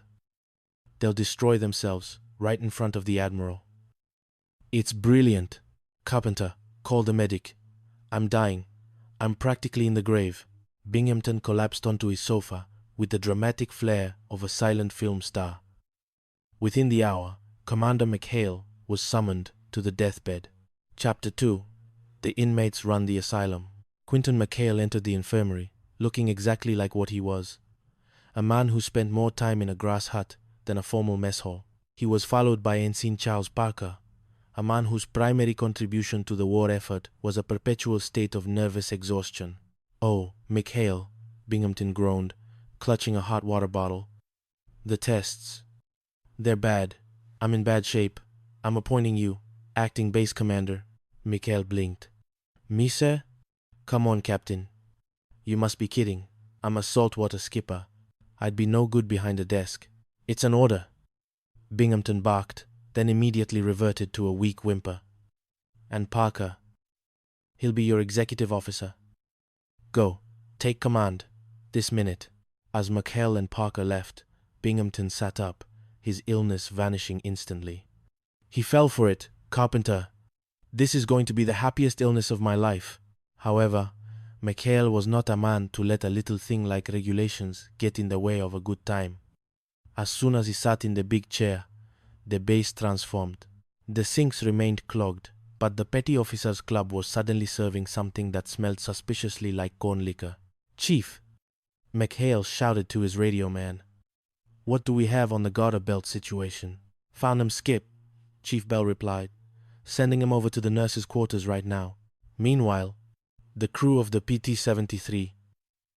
They organized a hula shindig in the air raid shelter, complete with local dancers and enough black market supplies to stock a small country. "McHale's the skipper now," Gruber shouted, waving a bottle. "Orders are full speed ahead." But the festivities were cut short by the roar of an airplane engine. Admiral Rafferty had arrived. Chapter 3. The Ghost in the Air Raid Shelter. Admiral Iron Pants Rafferty was a man who believed that a crease in a trouser was as important as a victory at sea. When he stepped off his plane, he was met by a sweating, stammering Ensign Parker. "Acting Executive Officer Parker, at your command, sir." Parker squeaked, his hand trembling so hard his salute looked like he was waving at a fly. "Where is Binghamton?" Rafferty growled. "In the hospital, sir. Very sick. Hallucinations. He thinks he sees hula girls everywhere." Binghamton, meanwhile, was lurking in the bushes in a borrowed seaman's uniform, desperate to catch McHale in the act of debauchery. He burst into the Admiral's path, pointing wildly at the laundry shack. "Admiral, you've got to see the air raid shelter. There are hula girls. Orgy. Total chaos." Rafferty looked at the man in the rumpled sailor suit. "Binghamton, what are you doing out of bed? And why are you dressed like a deckhand?" "It's a disguise, sir. To catch the pirates." McHale, sensing the danger, had already moved the girls into the laundry. When Rafferty inspected the air raid shelter, he found nothing but a group of sailors holding a fire drill with a suspicious amount of enthusiasm. "Girls?" Rafferty turned to Binghamton. "Captain, I think the medics were right. You're suffering from combat fatigue. Hallucinations. Get back to the hospital. And that is an order." Binghamton was hauled away, screaming about hula girls, while McHale and Rafferty proceeded to inspect the base laundry. By the time they arrived, the girls were gone, and the only thing in the laundry was the smell of starch and McHale's innocent smile. Chapter 4. The Sultan of Marami. No sooner had the Rafferty crisis passed than a new one arrived in the form of the Sultan of Marami. The Sultan was a man of immense wealth, 3 beautiful daughters, and a very short temper regarding the dignity of his family. Binghamton, desperate to regain favor, tried to isolate McHale's crew. "I want the 73 boat out on a recon mission to Aku Aku," he ordered. "Get them away from the Sultan." But destiny, or perhaps just McHale's luck, intervened. The Sultan's plane developed engine trouble near McHale's position. The PT-73 swept in for a rescue. "Greetings, Your Highness," McHale said, bowing. "I am Commander McHale. We are here to serve you." The Sultan was impressed, especially when McHale let him take the wheel of the PT boat. "A most amusing advertisement," the Sultan declared, as he nearly ran the boat into a reef. Back at the base, Binghamton was forced to host a dinner for the royal family. McHale's crew, restricted to the base, decided they weren't going to miss the party. Gruber convinced one of the princesses to sneak out for a boat ride, leaving a void at the dinner table. To cover the absence, McHale's men did what any logical sailors would do.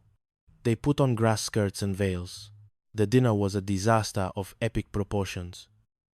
Binghamton, suspicious of the princess's sudden growth of chest hair and deep voices, began pulling at veils. "I knew it," Binghamton screamed, unmasking a very hairy Virgil. "Imposters! Phony Balinese bunnies!" The Sultan stood up, his face purple. As the Sultan stormed out, Binghamton was left holding a handful of fake silk, once again looking like a man who had finally lost his grip on reality. Chapter 5: The Laughing Gas Defense. The final straw for Binghamton came when Ensign Parker accidentally ran over the captain with the PT-73 during a botched docking maneuver. "I'm convening a fitness board," Binghamton roared from his soaking wet uniform. "Parker is finished, reduced to seaman second class." The crew of the 73 knew they had to act. They needed Binghamton in a good mood, a state of being that hadn't occurred since the armistice of 1918. "Laughing gas," McHale suggested. "Nitrous oxide from the dentist's office. If he's giggling, he can't sign a court-martial." They rigged a tank of the gas to the ventilation of Binghamton's office. As the fitness board began, the room filled with the sweet, invisible mist. Binghamton, who had been mid-rant about Parker's incompetence, suddenly stopped. A giggle escaped him. Then a snort. Within minutes, the captain was rolling on the floor, calling McHale Bingy Winky and hugging Parker. "You're a barrel of fun, Chucky Wucky." Binghamton shrieked, tears of laughter streaming down his face. "Cancel the board! Let's go swimming!" But the gas worked too well. When Admiral Shoemaker arrived to oversee the board, he found the captain dancing on a desk and wearing a wastebasket as a hat. Just then, an actual Japanese air raid began. Parker, still slightly giddy from the gas, stumbled to a machine gun. While laughing hysterically, he accidentally tripped. The gun went off, and he miraculously shot down a Japanese Zero. "Magnificent," Shoemaker declared. "A man who laughs in the face of death." "Binghamton, you are wrong about this lad. He's a hero." Binghamton, the gas finally wearing off, could only watch in horror as Parker was awarded a commendation for the very behavior that should have gotten him kicked out of the Navy. Chapter 6: The Jinx of PT-13. In a desperate bid to scare the crew into transferring, Binghamton dug up an old record. The 73 boat, he told them, was originally commissioned as PT-13. A jinxed boat. 2 crews drowned, blown up. It's a floating Jonah. He even had the hull repainted with the number 13. The crew, superstitious to a fault, was terrified. "We're living on borrowed time, Skip," Happy cried. McHale knew it was a trick. "If he wants a ghost ship," McHale whispered to his men, "we'll give him a ghost ship." That night, the base was haunted. Moving lights, eerie moans, and ghosts in white sheets, mostly Parker, in a laundry bag, terrorized Binghamton. "I'm a superior officer," Binghamton screamed at a floating sheet. "You can't haunt me. It's against regulations." The ghosts demanded the transfer papers. Terrified and sleep-deprived, Binghamton handed them over, only to realize the next morning that he had been tricked by a group of sailors with a projector and some fishing line. Chapter 7: The Masquerade of New Caledonia. The climax of the crew's adventures took them to New Caledonia. While Binghamton was away at a conference, McHale was tasked with picking up the base payroll. $62,000 in small, unmarked bills. Parker was entrusted with the bag. Naturally, he lost it within 10 minutes of hitting the saloon road. "It was a girl, Skip," Parker wailed. "She had a birthmark on her ankle, a little brown heart. She knocked me out and took the dough." The crew began a frantic search for the girl with the heart-shaped ankle. They spent the afternoon lifting the hemlines of every lady in New Caledonia, nearly starting 3 separate diplomatic incidents. Meanwhile, a local alligator named Sydney had found the payroll bag and decided it made a lovely snack. Binghamton, returning early and suspecting foul play, followed the crew to a swampy fort. "I've got you now, McHale. Grand larceny. Where's the money?" The alligator ate it, sir, McHale shouted. An alligator? Do you think I'm a fool? Just then, the girl with the heart-shaped ankle appeared. She was a local thief, working with a gang of black marketeers. A firefight broke out near an old, rusty cannon. "Chuck, the cannon!" McHale yelled. "Fire it!" "But it doesn't work, Skip." "Light the fuse anyway." Parker lit the fuse. The cannon, which had been used by the thieves to hide the payroll after Sidney had dropped it, didn't fire a ball. Instead, it exploded in a cloud of green paper. $62,000 rained down over